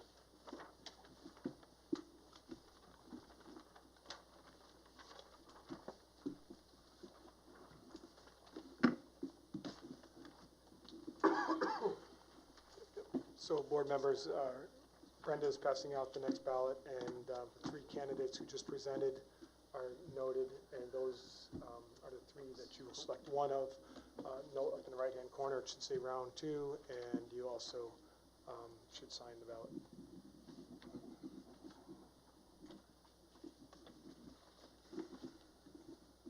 And again, thank you, everyone. I know it's not easy getting up there and answering these questions on the fly, and you all did a great job, so we appreciate that. Yeah, huge kudos for doing that on the fly. That was impressive.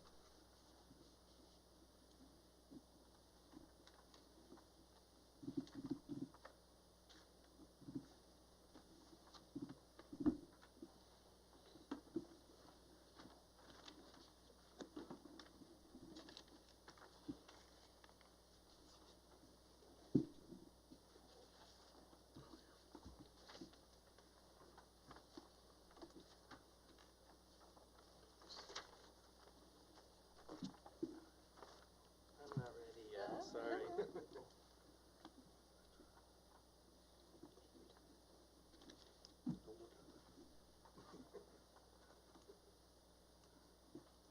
It's a closed courtyard, right? Yeah. So that It's a can't good fly spot. out yet. Yeah, she's No stuck. coyotes and stuff.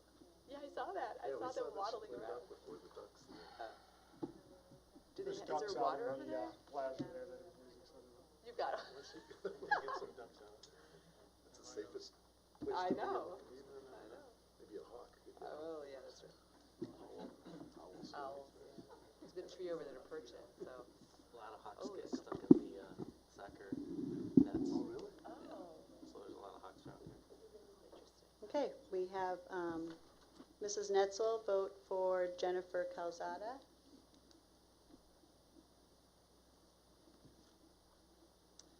Mr. Creer for Jennifer Calzada.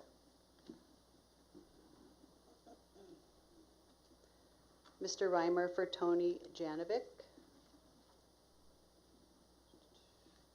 Mr. Kennedy for Tony Janovic. Mrs. Padberg for Tony Janovic.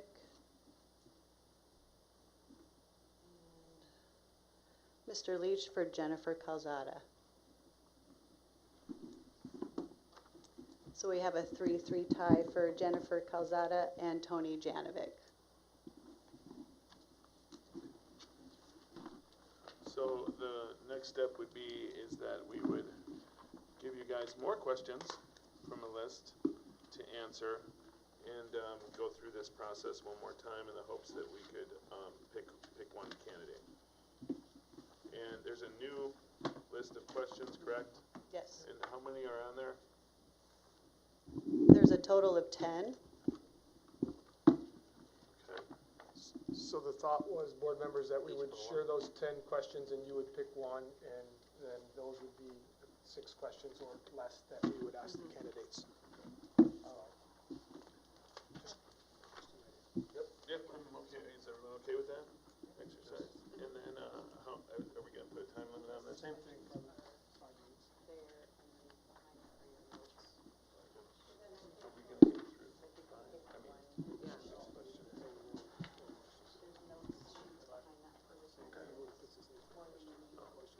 Okay.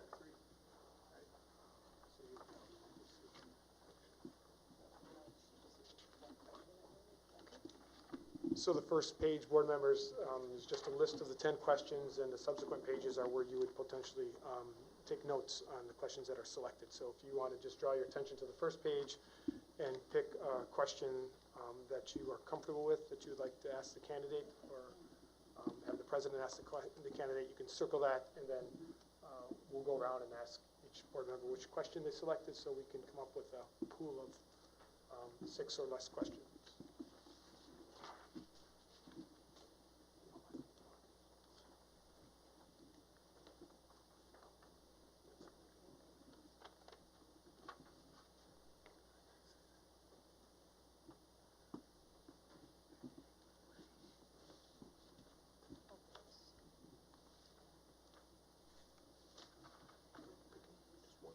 Yeah, just pick one.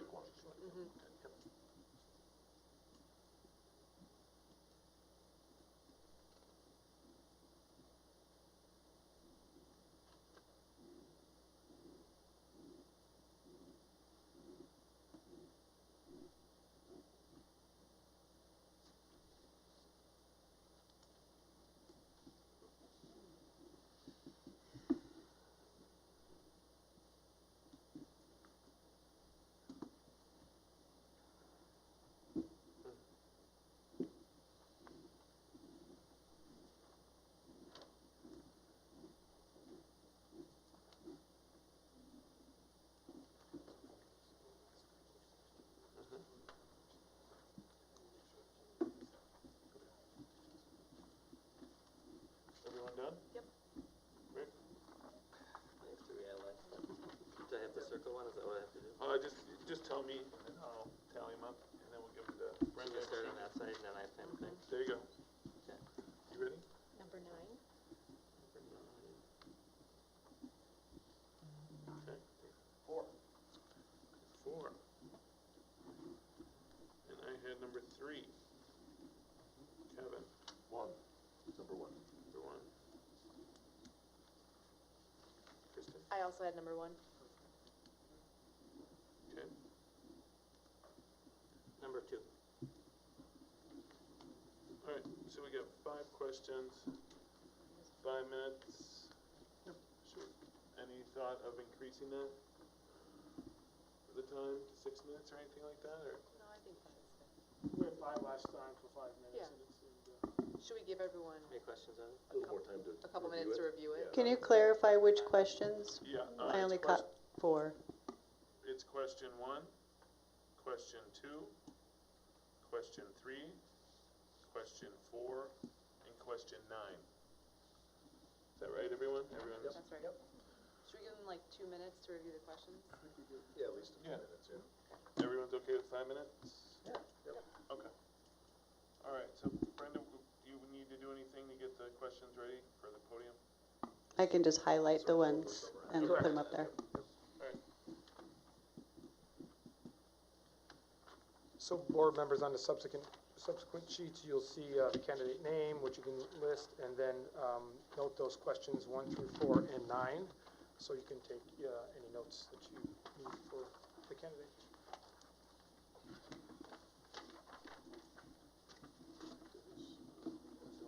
Pick 9.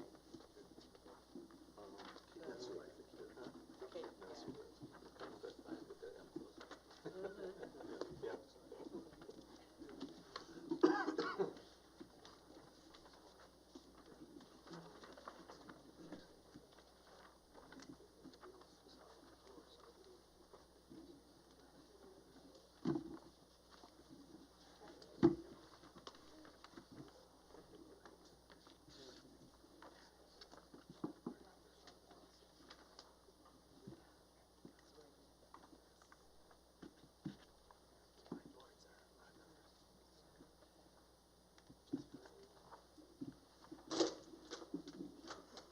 So there you have the questions we just decided on.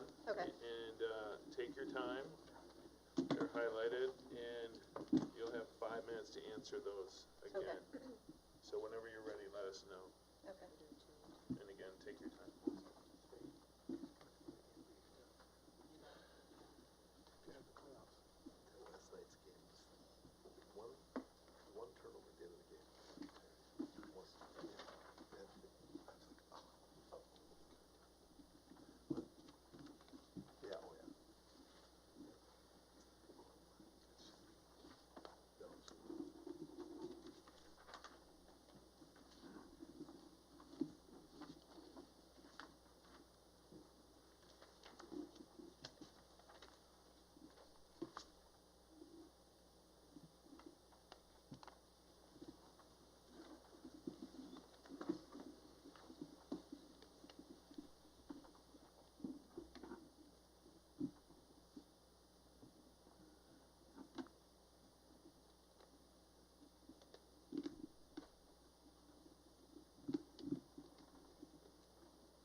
I'm ready.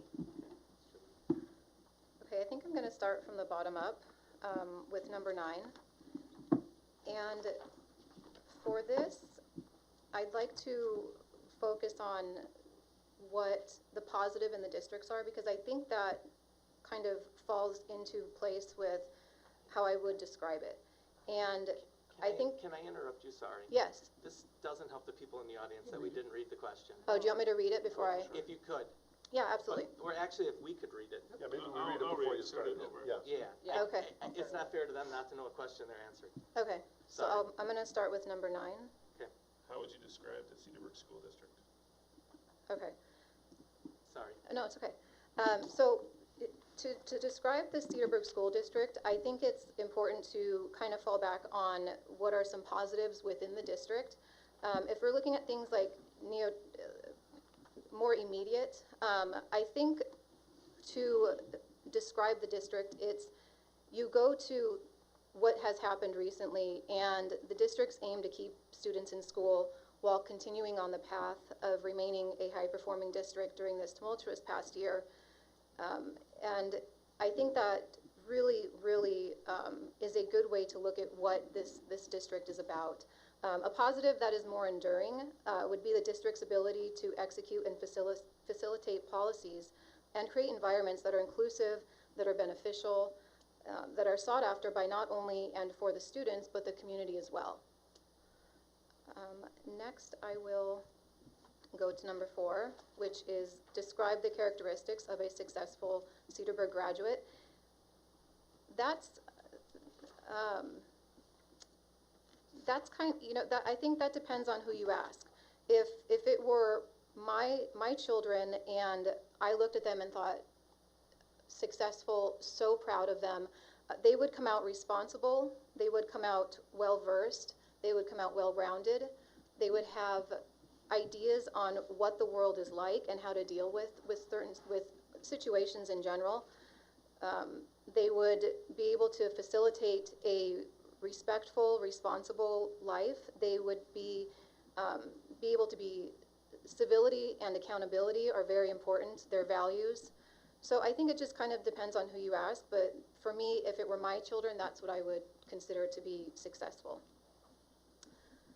Number 3, which is, what factors do you consider when making decisions that are in the best interest of the students?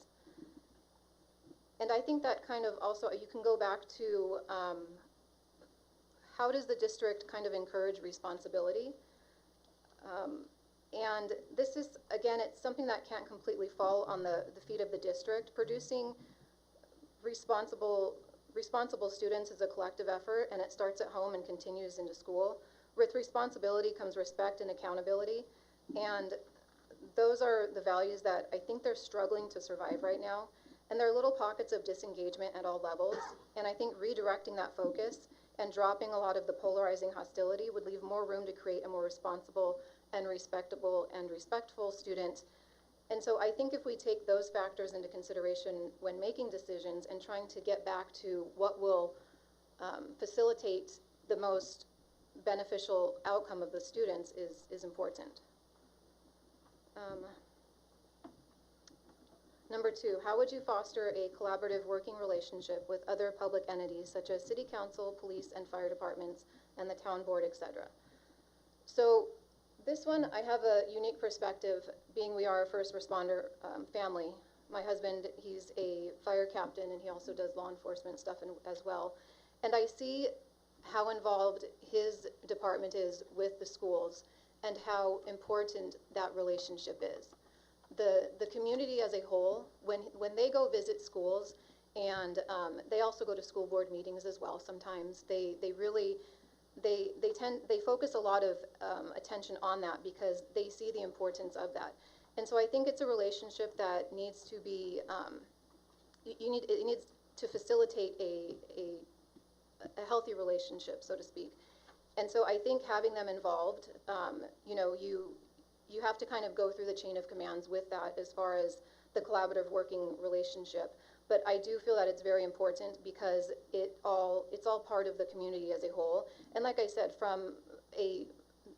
especially the elementary school level, when you have the police, the SROs, the fire departments involved in the schools, it makes a big difference. It really truly does. And so I think that's very important. Number 1, how does the board balance community expectations and district governance?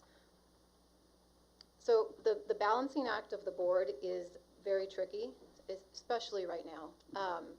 It's a very unique situation, and I think we can go back to listening and being respectful, and not having the one-way only mindset is going to be vital in how to balance the community expectations and the district governance. And I think we need to also always keep in mind why we are doing this, and that's for the kids. Thank you. Thank you. Thanks, Lynn. Do you want me to leave these up here? Please, yeah. Okay. Yeah, no stealing on this time. Yeah, I know. Thank you.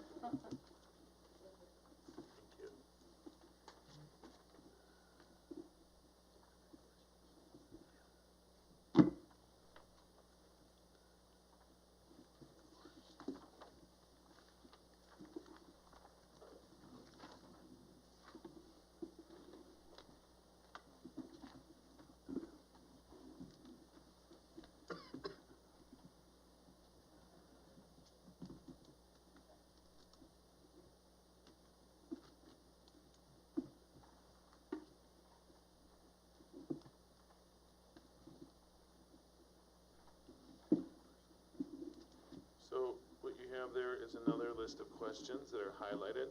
Take your time reviewing those, and then you'll have 5 minutes to answer those. The timer's in the same spot. And if you would please read off each question that you're answering before you answer it. So take your time reviewing those, please. I heard this round was multiple choice. I was misled.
Question 1, how does the board balance community expectations and district governance? I think that's what's really unique about a school board, frankly, is that the board has to understand district governance and comply with it. However, the community is not necessarily responsible for understanding the specifics of the school board bylaws. And so community expectations are many times both qualitative and quantitative. The quantitative side is fairly easy to manage towards, right? We heard a lot of the quantitative results tonight in terms of where Cedarburg ranks on a number of very important metrics. Qualitatively is where we get into a lot of gray area. And I think the real simple answer to this is transparency and communication. And that has to happen beyond the board meetings, right? There's limited time, there's an agenda, there's a lot to accomplish. In my experience, you know, direct community outreach, being involved in community events, finding unique ways to communicate complex issues are all the appropriate ways where you can manage community expectations within the constraints of, you know, complying with district governance requirements. Question number 2, how would you foster a collaborative working relationship with other public entities such as the city council, police and fire departments, town board, etc.? You just described one of my real estate development projects. This is actually what I do for a living, is take a project from concept through to delivery. So if anybody's familiar with the Grand Avenue Mall in downtown Milwaukee, that is my redevelopment project. It's been 6 years in the making. I talk to the chief of police on literally a daily basis. We talk to the fire department on a daily basis because of changing the use from a mall to a residential building. It has a complete different approach to fire code requirements under building code. The city council, you know, they approved a relatively large tax increment financing district. That doesn't happen easily. That's meeting with each city councilor for months in advance, describing what the community benefit is, exactly how this is going to enhance all Milwaukeeans, not just those who benefit from a specific project. Unanimous vote approving our tax increment financing for that.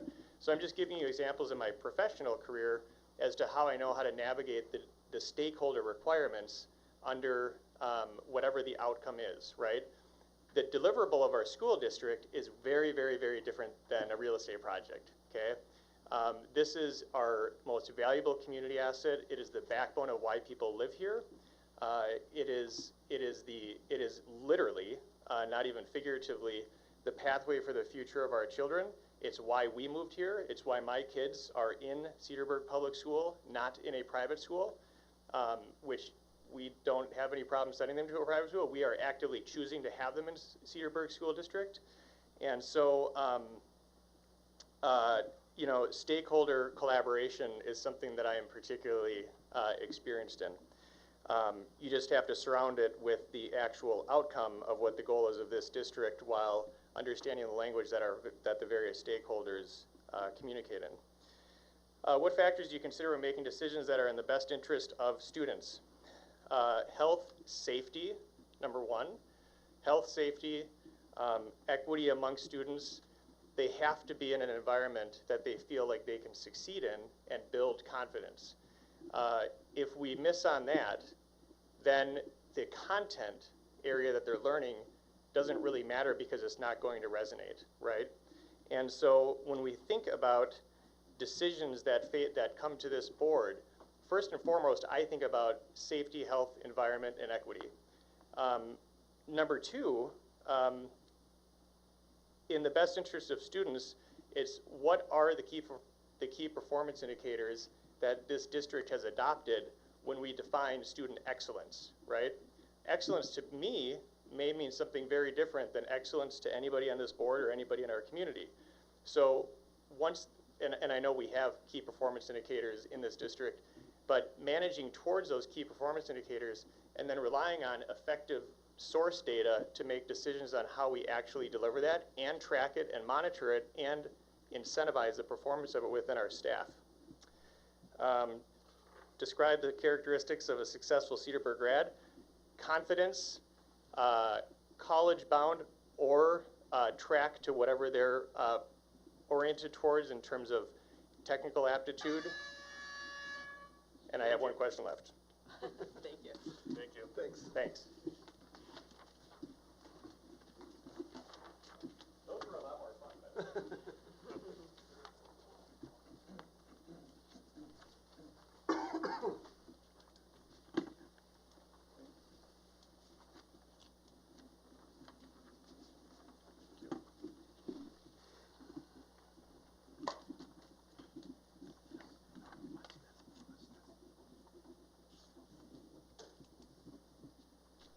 Ha, first one done that time.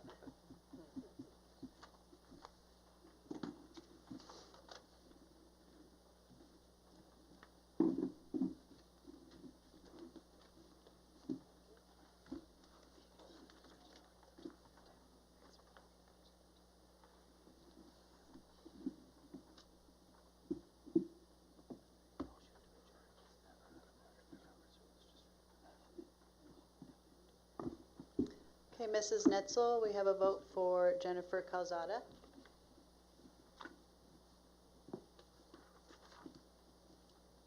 Mr. Creer, a vote for Jennifer Calzada.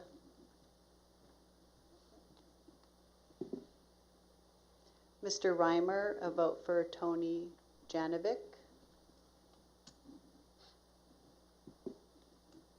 Mr. Kennedy for Tony Janovic.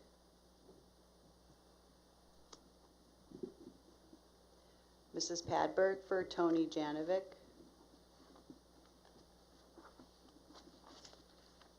And Mr. Leach for Jennifer Calzada. We have a 3-3 tie. So, the next step, if we'd like to take it, is we could do a few things. We could have you guys answer even more questions, which I'm sure you're thrilled about that concept. We could review your application information for a few minutes and then vote again. Or the other event would be if there's not a candidate supported by the majority, we would say it's a deadlock and vote to have a motion to postpone the process to the next meeting. However, that would exceed the 60 days that we give ourselves. And at that point, the president, myself, would, per policy, appoint one of the candidates. Unless we hold a special meeting. Short of Unless that. we held a special meeting on it, but that would be the time taking. What about asking another 2 questions from our list that we had? Some people, I think, liked other ones and just and then do another vote. That would be an option too. And then if we did a special meeting, maybe we could have different questions too that might help us to separate the candidates. Mm-hmm. They might not show up to another meeting. That's true, we did narrow the field. Wouldn't blame them. So I'm open for anything, really. I would like to try to continue the process to finalize it. I mean, these people come out and it's nice to try to see if we can come to agreement. There are still good questions we didn't ask. Yeah. Well, we could just say the other 5. Or even 3, because it's hard in 5 minutes to get through 5 questions. One did. Yeah, that's true. Yeah, we're all here, I mean, Yeah. Okay, well. Or we could lengthen it to 6 minutes to give them a little more time if you wanted. I'm okay with that. Yeah, the other questions. Move to 6, do 5. Do the 5 questions and give them an extra minute. Okay. Does that work for everybody? Yeah, 5 remaining. So 5, 6, 7, 8, and 10. Yeah. Yeah. Do we need to vote on that? Is that okay with everyone? Yeah. Yep. And Mary, how are we doing so far? Is this all? She hasn't yelled at us yet, so that's usually a good sign. Okay. When she says stop, we should worry. So just to clarify, we're going to allow them to answer the remaining 5 questions and add an additional minute, so they have 6 minutes to add. And then after that's done, we'll vote again. Correct? Correct. So Brenda, Or do we? you want to highlight? I have them here. So Tony, you can follow Ann to the boardroom once again, if you don't mind. Or do we want to throw the names in drama again, see if it changes them? I don't know. First Yeah, one, let's last do one? that. They should probably not know too much ahead of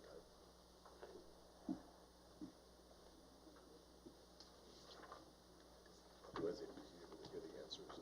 No, in the Switch- same order. switch Switch order. the order. Yeah.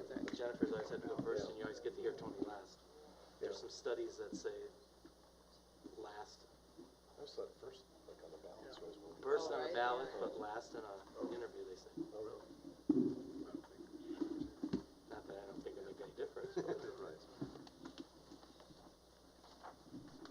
So again, take your time and please read them.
So, okay, number 5, how would you determine board goals and priorities?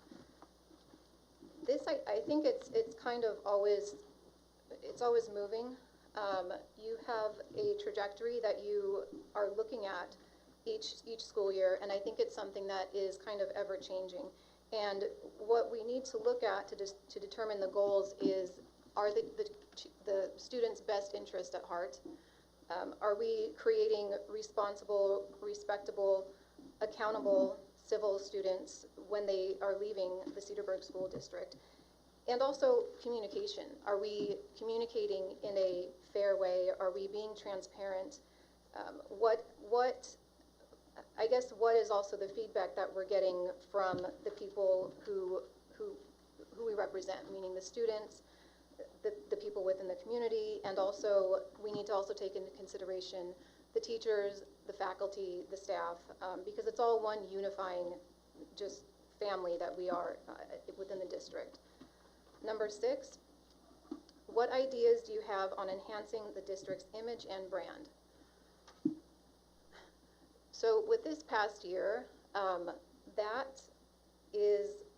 everything is so incredibly polarized right now, and you have to tread very lightly on trying to enhance the district's image or brand right now.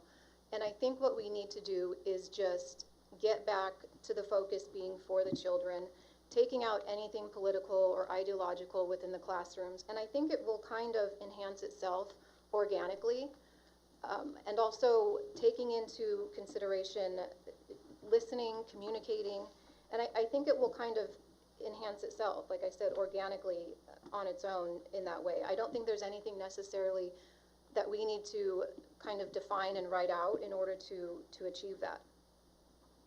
Number 7, what does being a district ambassador mean to you? For me, that means representing the children. It's representing the community. It's representing the parents, the teachers, the faculty, the staff. It's taking all of that into consideration, and it's representing them to the best of our ability and facilitating the students and having, the outcome of them being a positive one. And I think not only us, the people on the board, but I think we all need to be ambassadors for the district. I think it's a collective effort, and I think it's something that, in Cedarburg especially, is something that we do very well. I think this past year, we've kind of lost focus of that, and it would be beneficial for the students and everybody if we just kind of realize that we are all ambassadors of the district, not just people on the board. Number 8, what metrics would you use to define district success? So you can look at this two ways. The first way is to look at it from like a textbook. What are the test scores? Test scores are very important to the district. It's something that Cedarburg prides itself on. It's something that everybody has been extremely successful on. People move here for the schools. I can remember looking where we were living before, where the high school that we were ranked, it was about 2,000. And Cedarburg was right, I think around 200 or so, nationally ranked. And I thought to myself, oh my gosh, that's amazing. That's where I want my kids to be. That's where it's very important. So you can look at it for the metrics to go that way, or you can look at it on a more personal level, on the type of kids that we are creating. Who are we releasing? Who's graduating? So it depends which way you want to go, but I think they both need to be taken into consideration in order to define success, because it's not just the test scores, and it's not just creating these amazing little people who are going out into the world. So I think it's a collective effort. Number 10, what does a commitment to be Cedarburg School Board mean to you? What does a commitment to be Cedarburg mean to you? It means to represent the kids and to do what's best for them, and to foster ideas and policies that would create the best outcome for them. And it's listening, it's communicating, it's facilitating healthy relationships, like I said, amongst the staff, the teachers, and the public as well.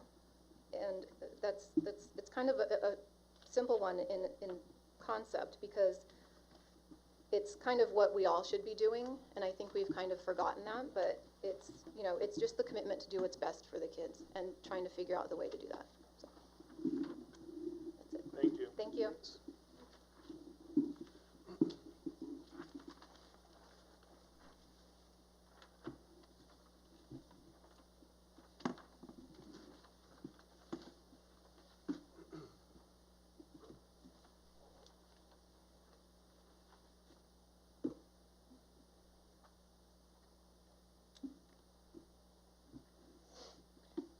Chris, can I ask a question? Yeah, absolutely. Is there opportunity for board members to ask any of our own questions in this process? Well, I mean, if we decide to do that, I think we should do it for both Right. candidates. So like a next step, we could talk about that if we get to the same point.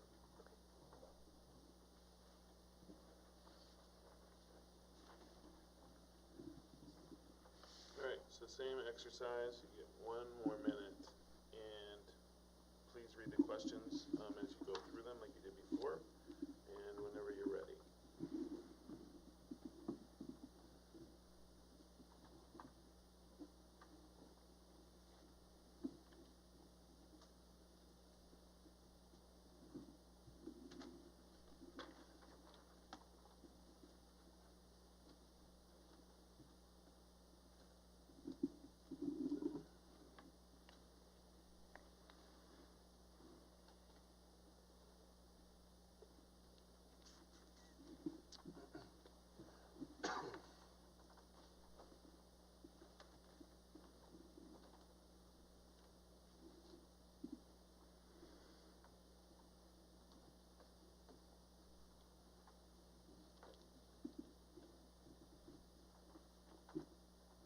Okay.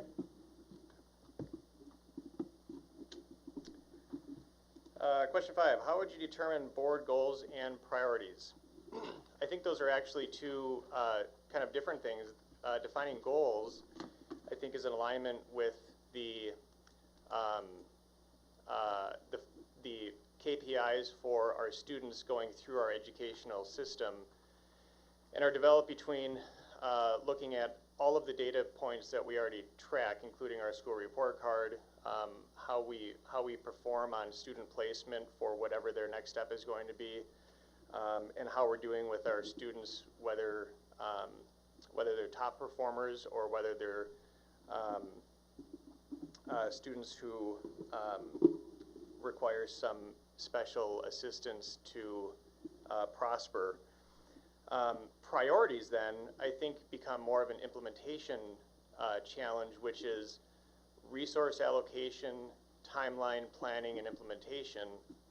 And prioritization of those, I think, correlates directly to the near-term and long-term benefits. You know, certainly in the past year, there's been no choice but not to prioritize health standards, right? You don't have it, there's no planning there. It happened, we had to react, and we had to figure out what the best solution was for our students, teachers, and administration. So sometimes the priorities are hand-delivered to you. Sometimes it is a function of how we achieve our goals in a fashion that gets us essentially the biggest return on our investment, but also within the constraints of, you know, the budget and other parameters that we have to live within. What ideas do you have on enhancing the district's image and brand? You know, one thing that I think school districts across the country are experiencing is a level of unprecedented attrition within our teaching staff for all sorts of reasons, COVID being one of them. It's been a really rough and challenging year to be leading a classroom. And I think Cedarburg School District should be listed as one of the top workplaces in Milwaukee. School districts are often on those sorts of lists. You know, there's a Journal Sentinel one here. That is a really cool brand thing, right? It says that we have basically self-nominated ourselves and have achieved that the people who are teaching our students and the people who are managing our teachers and the people who are running this building are really thrilled to be here. We know that that's probably the case. We heard tonight of a wonderful, for John, you know, wonderful award here. But you know, that is a really cool brand thing. We can say that across the community that we've achieved that. Instead of us just saying we're great, now we're on a list like that. It's kind of cool. People kind of think about that as a private industry thing, but it doesn't have to be.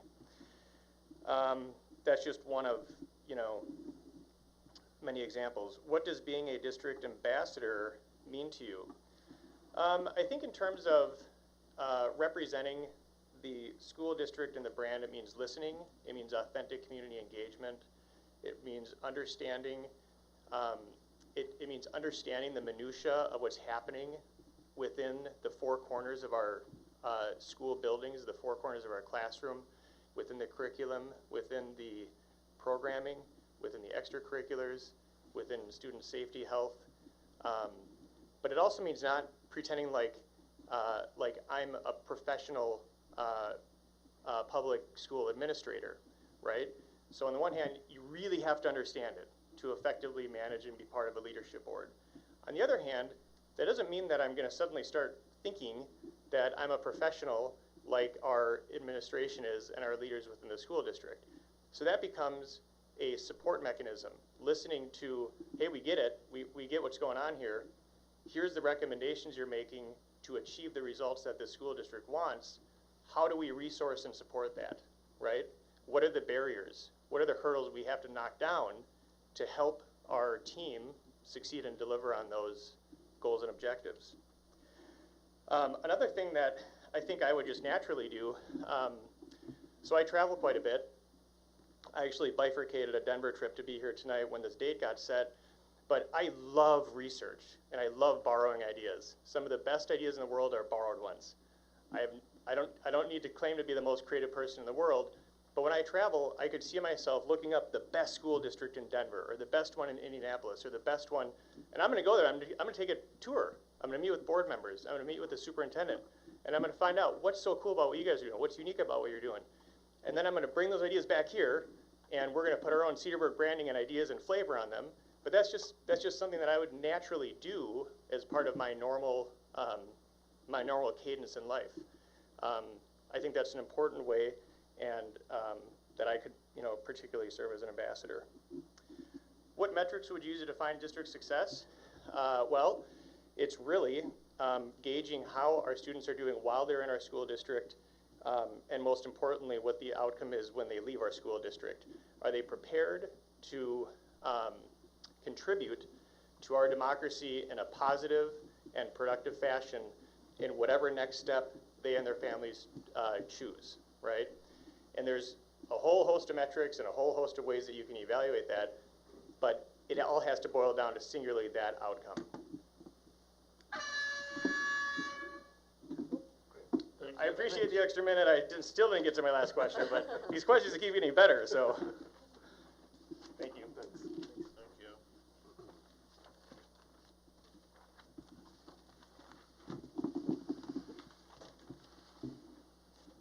Thank you both, and this is a good exercise and a great problem. I mean, it's my pleasure to hear your responses.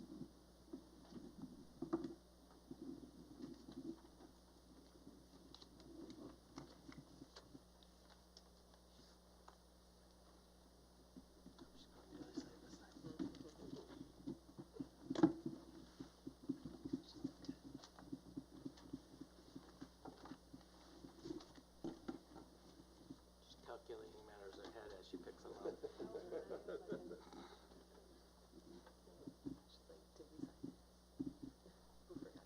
Do I get to go home tonight or don't I? Every time she looks at it.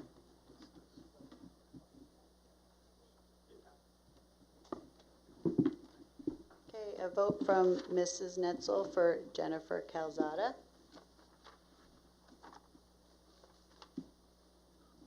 Vote from Mr. Creer for Jennifer Calzada. Vote from Mr. Reimer for Tony Janovic. Vote from Mr. Kennedy for Jennifer Calzada. Vote from Mrs. Padberg for Tony Janovic.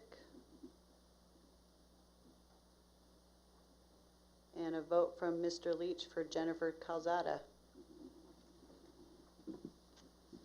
Congratulations.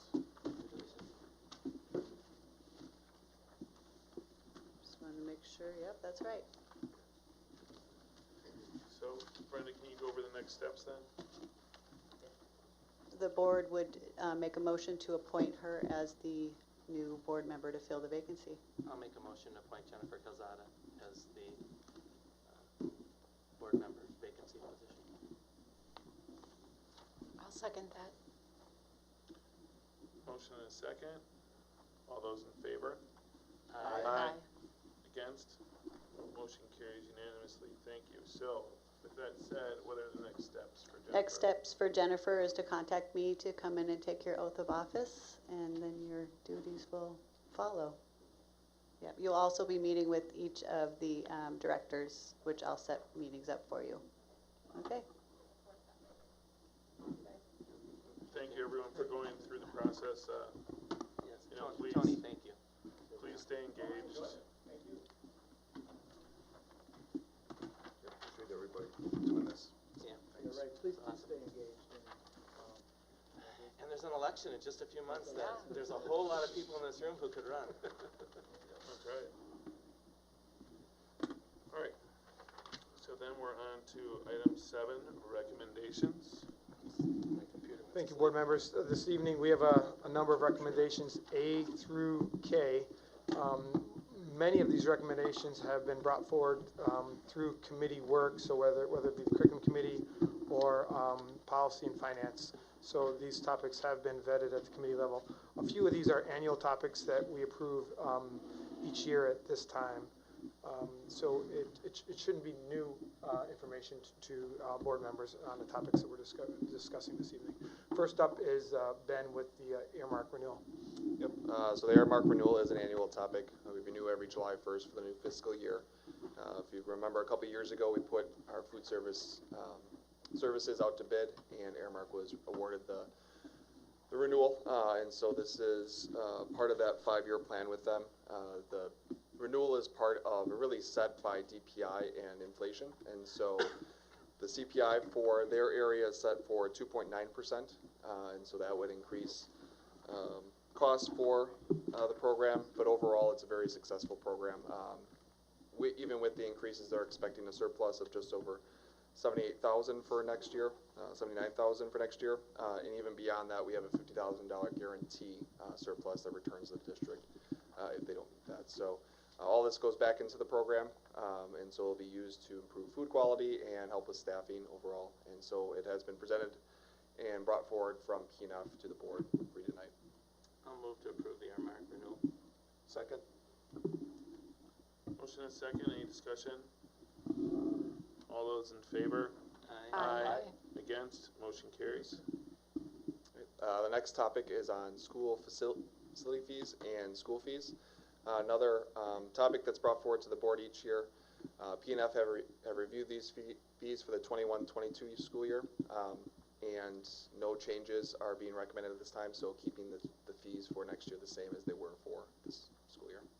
I'll move to approve. Second? Motion and a second, any discussion? All those in favor? Aye. Against, motion carries. MC.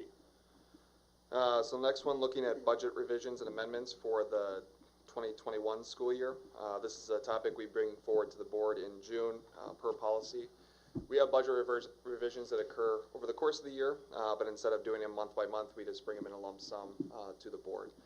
These are just budget revisions. They're not changing actual fiscal activity, but usually we're cleaning this up as departments or buildings are moving money around in their specific budgets, or if we have a change that we're anticipating for the next for this fiscal year. One of the biggest changes that we're anticipating for or going to make for this fiscal year would be taking advantage of our IDEA flow-through grant. We have a large carryover in that grant, and our maintenance of effort for IDEA flow-through grants is low, and so we are kind of doing some maneuvering to take advantage of that, using those carryover funds, not reducing anything we're spending, but using some of the federal grants as opposed to our local costs to take advantage of that and help with our overall budget. And so that reduces the transfer we make from Fund 10 to Fund 27 as a result, and with this change, we're anticipating getting closer to a balanced budget for this year, which is pretty remarkable considering all the pieces we had to put in place to stay in person and whatnot. And so there are going to be some pieces, obviously, that will be probably over budget this year, legal fees, sub costs, but it is getting us closer to that balanced budget for this fiscal year. Is that correct? You're only $2,200 away from being balanced? Right. That's So wild. essentially, yeah. That's wild. That's great. Like I said, there will be some things that we're tracking on now that'll probably blow it off a little bit, but it's definitely in a good spot in terms of where we're going to be at relative to kind of where we started the year. Ben, does this have the, some of the updated budget stuff in it, like the insurance premium and things like that? Is that figured in already? For this year, yeah, Yeah. for the budget amendments, yep. So this year is pretty much set for that, and we'll get into some of the projections for next year. Got it. So PNF has looked at this and is recommended to bring it forward to the board tonight for approval. I'll move approval. Second? Motion and second, any discussion? All those in favor? Aye. Against, motion carries.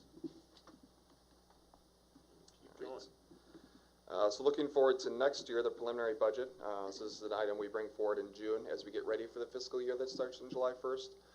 This is really one of the steps as part of that action we have towards October, where we take action on the final original budget.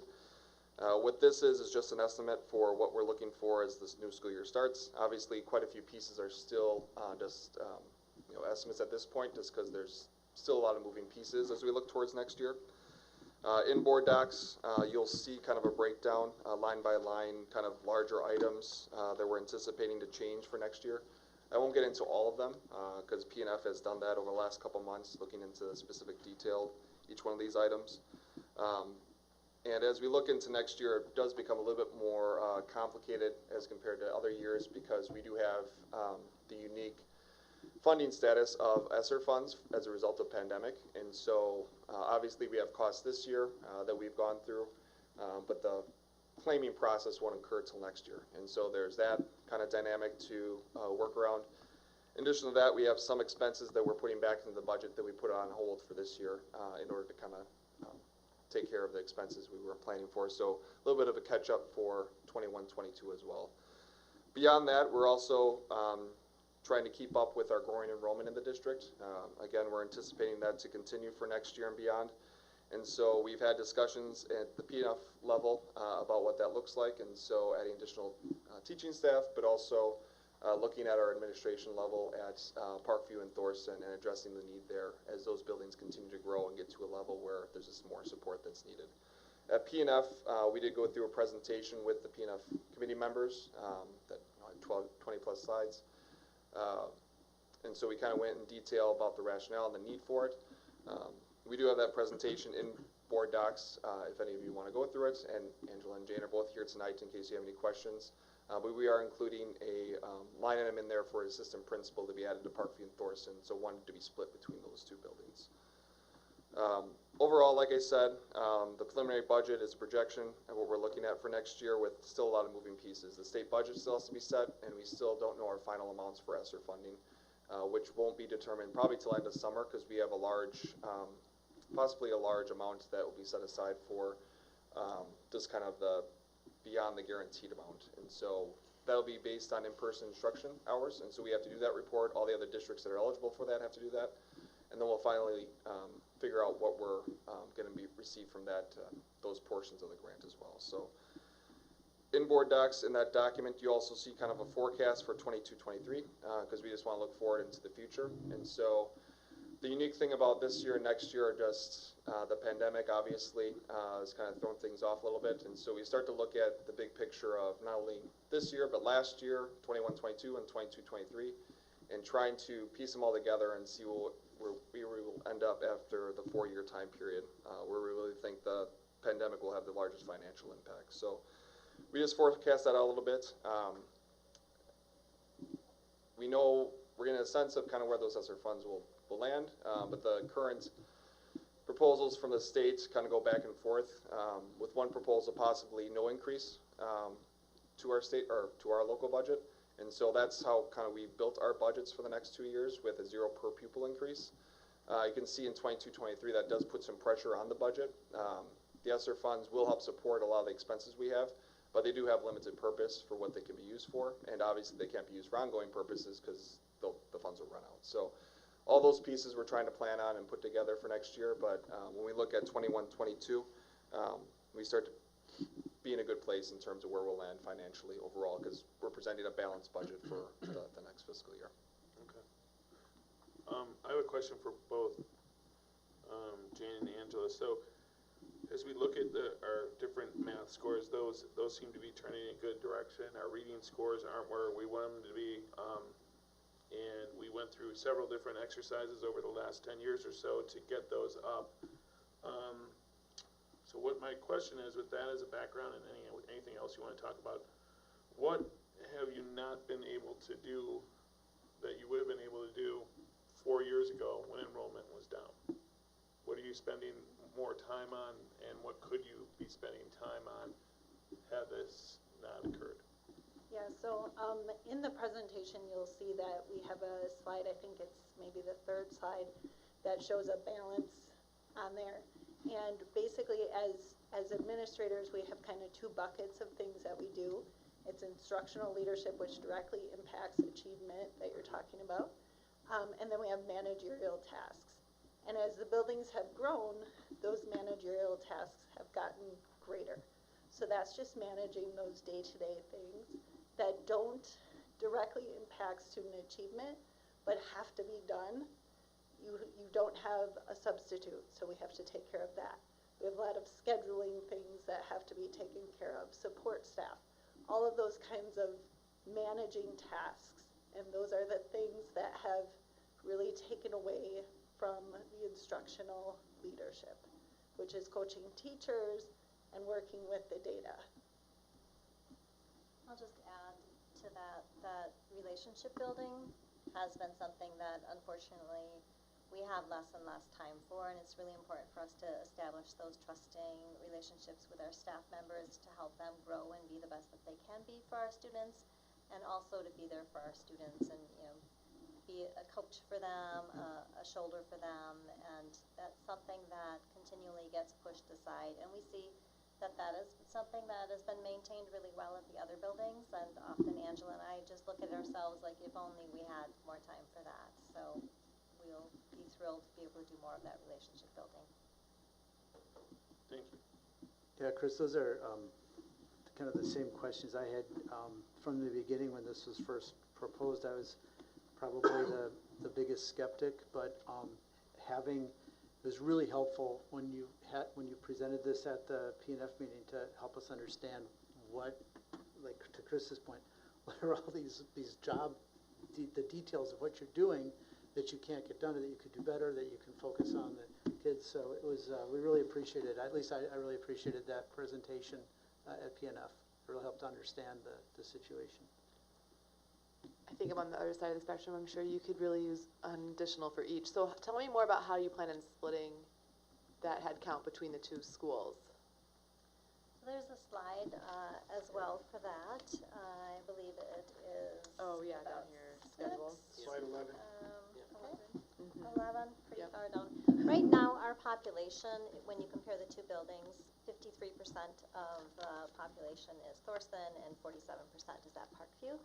So we would use that student enrollment as a ballpark and start out probably with 3 days a week at Thorson primarily, maybe a little split in between, and 2 days at Parkview.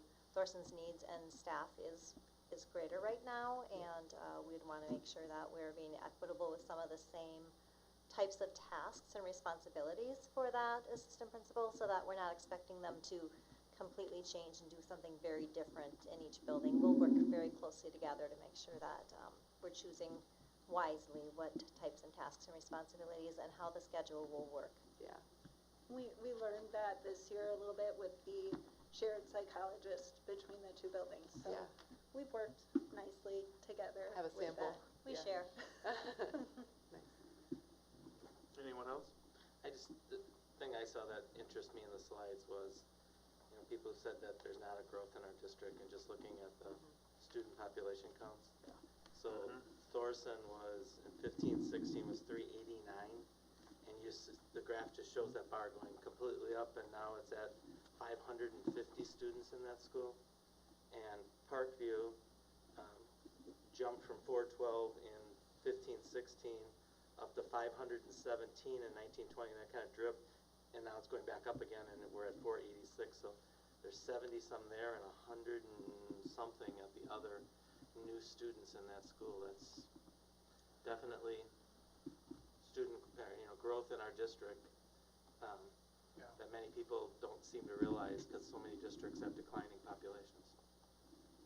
If I may, that's a great point, Rick. When we started this process years ago, before we initiated the building project, Thorson was a 3-section school with a few bubbles of 4 sections, and now this coming year, they're at full capacity with 4 sections at each grade level.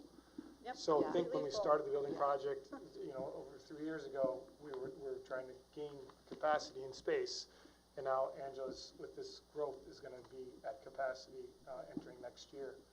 And there are 2 developments that are on the books for both, one in Parkview and one in Thorson. So capacity will be a conversation that we continue to address, and needing the resources to address that additional student capacity is something that will probably be an ongoing topic here at the board. And that redistrict, I don't want to be on the board when that subject comes up. You didn't hear that come out of my mouth. That's not what he said, Rick. That's That's not what he said. We talked about that once years ago. It didn't go over Oh, well. right. I'm not suggesting that for the record. Good leave said that in the minutes. Yeah, noted. Just saying. Well, I think there's too. not a capacity. It's either build a new school or change lines. Well, we have what 5 years to prep for the COVID baby We'll boom. be all right. Yeah. When we did the long-range master plan, if you recall, we had different phases of that plan, and one of the phases had additional spaces that we could add on to the existing buildings. So we are looking at that. Yeah. Well, I think too, I'm so excited to see this because I know it's been in the works for like 2 years. And what we heard from candidates tonight is how important it is to support our teachers and students. And this is, even though it seems tiny, like such a strong trickle down to our students, because our teachers need that support, the feedback, hey, let's try this, if there's implementation that goes on, and that all impacts our students. So it's a huge impact to a giant student population of almost 1,000 kids. So, if not more. Quick math. Anyway, excited. Anyone else? Just a side note, these were great slides, by the way, great information in there. That I was looking at the enrollment and staffing, and we're still doing, it seems like, pretty well compared to our jumps with teacher-to-student ratios. Ours are at the lower end of those, it looks like, I'm looking at some of the other schools in the area. The elementary schools have like 15, a lot of them 15 or 16, 17 to 1, and we're in the more like 12 to 14, it looks like, so we're doing well there. Per classroom? Yes, yep. Is that? Teacher to, Yep, teachers do. I was doing some of the math from what other slides. I was blending it, that wasn't a slide you had. I was taking data from 2 slides and putting them together, but it seems like we still are doing well from the student. Oh, I see, yeah. And I think when Teacher you, to students in their classrooms, it's still staying well on the lower end. The board has committed to those lower class sizes, and we've been trying to maintain those. Certainly something that every year we look at those numbers, and our goal is to adhere to those guidelines that the board put out. And I think as the numbers increase, it will be a bit more of a challenge that the board will have to discuss. But we're pleased with where that ratio is now. I was using the professional staff from slide number 6, yeah. dividing it by the To the enrollment in each enrollment. school. so that's professional staff to administrator. Yeah. Okay. It's not, Yeah. Oh, okay. oh, this is. So wait, no, it if we says- have I'll use Park Thorson, 40 staff, professional staff are 40? Correct, professional Okay, and then staff. I divided that by 542 students. Yeah. No, that's just, what we were capturing in that slide is that we have, how many staff members we have per administrator. Right. Showing the need, so that doesn't have anything to do with students. No, Oh. he was calculating it out. I was though. calculating it a little different. I was Yeah. looking at He was the looking at your information school from that population. slide. Yeah. I The gotcha. 542 students and dividing To it by the 40 40 staff. teachers we have comes up to Oh, like I gotcha. 13.5. Yeah. Kevin made his own slide. Yeah, Okay. I blended them together. I like the data too. Yes. Yeah. To I get the mean, ratio. The to get class the ratio. sizes definitely, I think, are in line with the school districts Yeah. around us, So while for the sure. class, the number of students has grown, we've grown staffing too. Yes. We just never grew the AP headcount. We just haven't grown the staffing right, in Yeah, the the staffing. That's what's on administrative your area. slide Yeah, here. the admin, Yep. yeah. Yep, okay, thanks. It's a good slide. Yeah. Anyone else? All right. Thank you, Angela. Thank you, Yep, Jane. thank you. Thank you both. So Ben, you're looking for action on this, if I'm not mistaken, correct? Yep, like I said, it's gone through P&F for the last couple months, and now we're looking for action for preliminary budget. Anyone want to make a motion? I move to approve the preliminary budget For 21, 22. for 21-22. I'll second that. Motion and a second, any discussion? Just that I'm gonna vote for it, but there's still some numbers here that I wanna hopefully see come out even better than what's here now, so. Oh, no, I agree. You know, we're, and. It's a and, preliminary. Yeah, it's preliminary, we talked through this stuff at PNF quite a bit. One of the things that I thought was important was we basically put the 500,000 for Fund 46, but it's actually 285,000 because we're crediting for the vintage gym, which would be that kind of an expenditure anyway, so that's in there. The comp thing, the comp piece is in there, right, Ben? Yep. Lots of work to go yet. So, yeah, it's a working budget, yeah.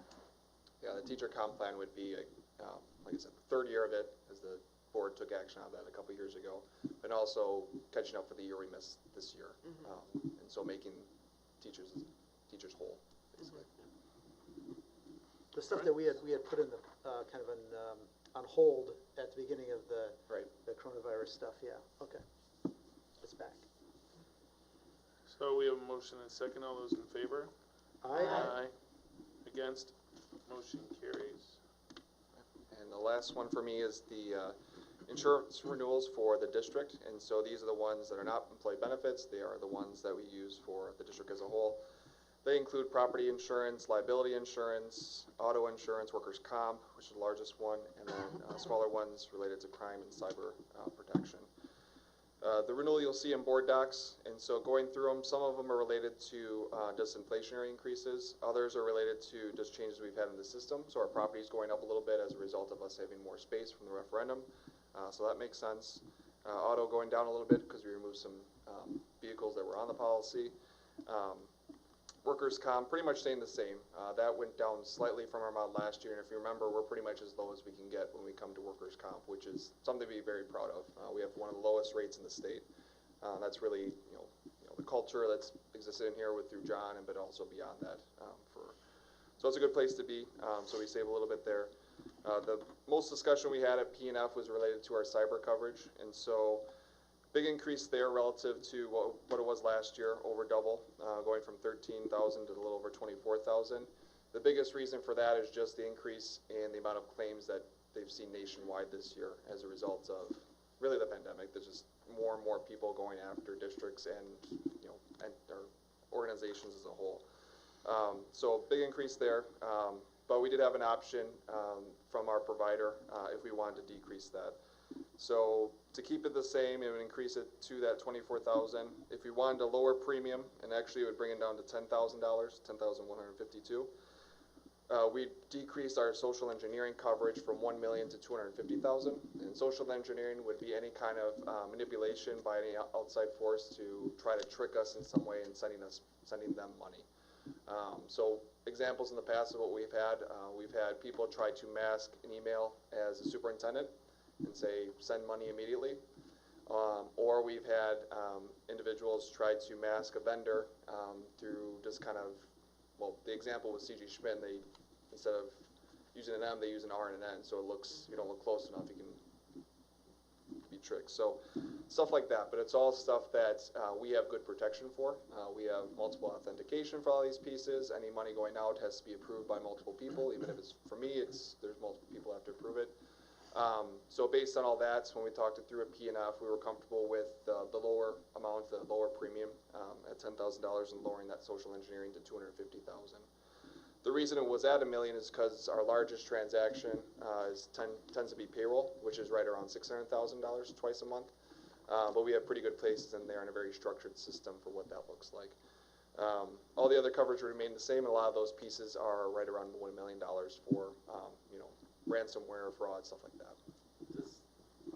Does the social engineering include if they get employee identity information? Does that fall under that one, or is there a separate section? That would be under one of the other ones. Okay. Okay. So it's really just targeting Cash. them tricking us in some way. So. The other thought was that it'd be virtually, it's virtually impossible for someone to succeed in that, because we don't have anyone who can, one person can't just transfer, a large sum of money to another, plus, it has to be verified, or it has to be verified and approved by more than one person. So we wouldn't get like the contractor or a smaller company, but the president says, hey, I need you to transfer $10,000 to X right away so I can close the deal. We wouldn't have that issue. And when you do the payroll with $600,000, that's going direct deposit to hundreds of employees, so it's not really a $600,000 movement of money. It's much smaller amounts. Right. So, okay. We figured that 250 was sufficient, and probably even more than that. But for $10,000, it's probably something money we better spend somewhere else. And the good news is that if we kept it as is, beyond that, there were certain binding things that the insurance provider would require from us. The good news is that we had all those pieces in place, and so that extra level of security kind of gives us a little peace of mind of saying this is kind of what's expected from the insurance company industry, and we're already doing that stuff through the technology department. So that helps as well. I'll move to approve the 2021-2022 general insurance renewals. I'll second that. Motion and a second. Any further discussion? Quick question, why did our vehicles go down? I'm just curious. I feel like we just approved extra ones. Yeah, there were some vehicles that were removed. A lot of them are through like the high school autos program, and so if they're on there, we just take them off and whatnot. And so we kind of went through a lot of that last year and just changed some of the coverage, deductibles, and stuff like that, and kind of cleaned it up. So yeah, a little bit of a drop there. Cool. Anyone else? All those in favor? Aye. Aye. Against? Motion carries unanimously. Conrad? Thanks, Ben. Are you still Ben. here? Thanks, Ben. Good evening. The handbook changes that are proposed are really just clarification of past practice, best practice that we always have had in place following the Fair Labor Standards Act expectations for hourly employees. due to the pandemic, we allowed a little bit more flexibility than we had in the past, and so now it's just important that as we move past that, we gotta reestablish that people need to make sure they're getting permission and talking to the supervisor and really trying to minimize work from home. That's the first two recommended changes. The second, or the third one, we reviewed the Fair Labor Standards Act a lot more closely. There's a little-known codicil, I guess would be a good way to phrase it, where you can interpret work that is significantly different from what an employee usually does to avoid having to pay them overtime. So that's good news for a lot of our full-time support staff who would like to do more supervision at evening activities. It's kind of been a disincentive because it costs so much to pay them time and a half to do that work when our normal rate is so much lower. So we did a pretty thorough review and decided that we can actually apply this rule, codicil, whatever you would call it, in the Fair Labor Standards Act, and start applying it moving forward so we can use full-time people a bit more for those kinds of activities. Great. Okay. Makes sense. I move to approve the recommended changes to support staff for 21-22 handbook. I'll second that. Motion and second, any discussion? All those in favor? Aye. Aye. Against? Motion carries. Conrad. And then the next item is the annual request that we bring to the board each summer so that we can get the approval on the front end for when we're hiring. As most of you are aware, the hiring season over the past many years has extended. It used to kind of wrap up in June, but now it goes all the way through to August and sometimes September. So whenever we get a vacancy, we typically attract veteran educators from other districts. It's very difficult to get them to sign if they don't have the assurance that their contract is approved by the board, because then they're putting themselves at risk. They can't resign from their current district. There's often liquidation penalties involved. So the more we can assure them that this contract that we're offering to them has been approved by the board, it allows us to keep competing for veteran teachers from other districts. Otherwise, we'd be pretty much reduced to just hiring rookies. And not that there's anything wrong with brand new teachers, but we like to have a balance, and we want to try to get the best that we can and get a mix of veterans and new.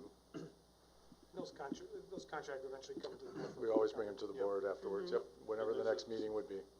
And this works well for us. So It has worked very well for us. Yep, many years now we've been doing this. And I can't recall a time where we've ever micromanaged and said, oh, we don't want to hire that person.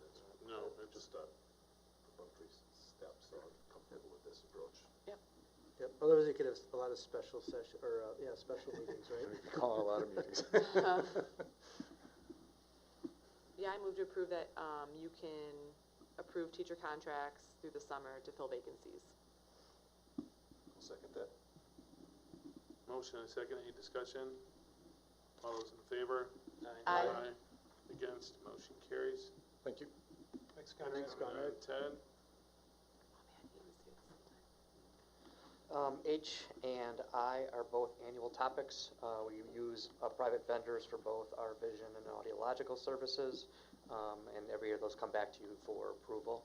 Satisfied with both vendors, good services. So H, we're asking the board to approve the vision impairment service agreement for the 21-22 school year. I'll move to approve both H and I. I'll second both H and for both. Motion and a second, all those in favor? Aye. Against, motion carries. Thank you. Item J, Thanks, Mr. Leach, do you have something to say about this? I do. It's came through our committee and was recommended for approval. At this time, I'd like to split that approval, though. I'd like to move to approve the AP US History book for the 2021-2022 school year, but I would like to send the AP Psychology back to committee, and the reason that being is we've changed complete staff of who's teaching that with the resignations we've seen, and we have a new principal, and I kind of feel uncomfortable about us passing on a book to new teachers coming in and saying, hey, teach this, and they haven't had any input on it. And in talking with Alan, he says that we still have the materials that we can continue in, and it's not going to cause us a problem. Yeah, So, And include German. You get German? and recommend approval of German too also. So I'll make the motion first to approve the German and AP History books for the 2021-2022 school year. I'll second that.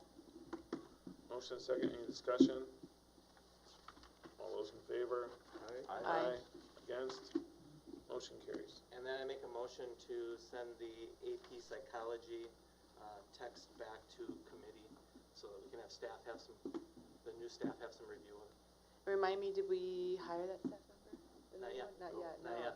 So, And we have a new principal coming shortly. yeah, It's when's kind the- of, it's how will that timing work out? Well, the book, I think the, the current Yeah. text, Alan, you and I talked earlier, but the current text could continue to be used until we approve one. Correct. Oh, Just not a sure. Sure. because it's That just would be- updates, right? It is updates, It's yeah. just an update. Got it. I just hate to spend money and then have new staff say, you picked the wrong one. Yeah. Okay. You're okay awesome. with that approach? Do you have enough time? And if we did it late July, August, you think you can still get the textbooks, or would it be, we go part of the year with one textbook Yeah. and switch to another? So it's just a matter of the timing of the hiring of those teachers. Right. So we're just gonna have to watch and see when that falls into place, and then the scheduling of the committee meeting wouldn't be hard to do. We just have to make sure that we get Right. a date that works. Are you comfortable moving forward with what we have now? Yes. With just, with updates, right? Is that what you said? Correct. Yeah. Yep. Okay. Yeah, I'll second. A motion and a second. All those in favor? Aye. Awesome. Against? Motion carries. Then we have Thank a you. new board Thanks, member Alan. that has history in psychology. Right, yeah, that's true. Get her a book. All right, and then, Mr. Bugnacky, Yep. donations. Yep, I have one donation. We'll ask the board to approve a $3,000 donation from the Fitzpatrick family. The donation will be used to support the new CHS indoor batting cage. Move to approve. I'll second that. Motion and a second. All those in favor? Aye. Against? Motion carries. So- And Chris, may I just say how enjoyable it is to take care of school district business? right, And this meeting feels quite different than the meetings we've had for the last 8, 10, No roll 12 call- months. No roll call votes. No roll call votes. We had celebrations this evening. We've had business to tend to that really talks about, the purpose of why we're here. So it's exciting to be a part of this regular meeting again. absolutely. Yeah, I agree, Tom. So, committee reports, do you have anything from PNF, Dave, that we didn't speak about? No, we covered it all with Ben. Okay. And then, we are not going to adjourn into executive session tonight. I'll as move was to adjourn. Second. Motion and a second. All those in favor? Aye. Aye. Discussion? Against? Not to cut you off. Thank you, everyone.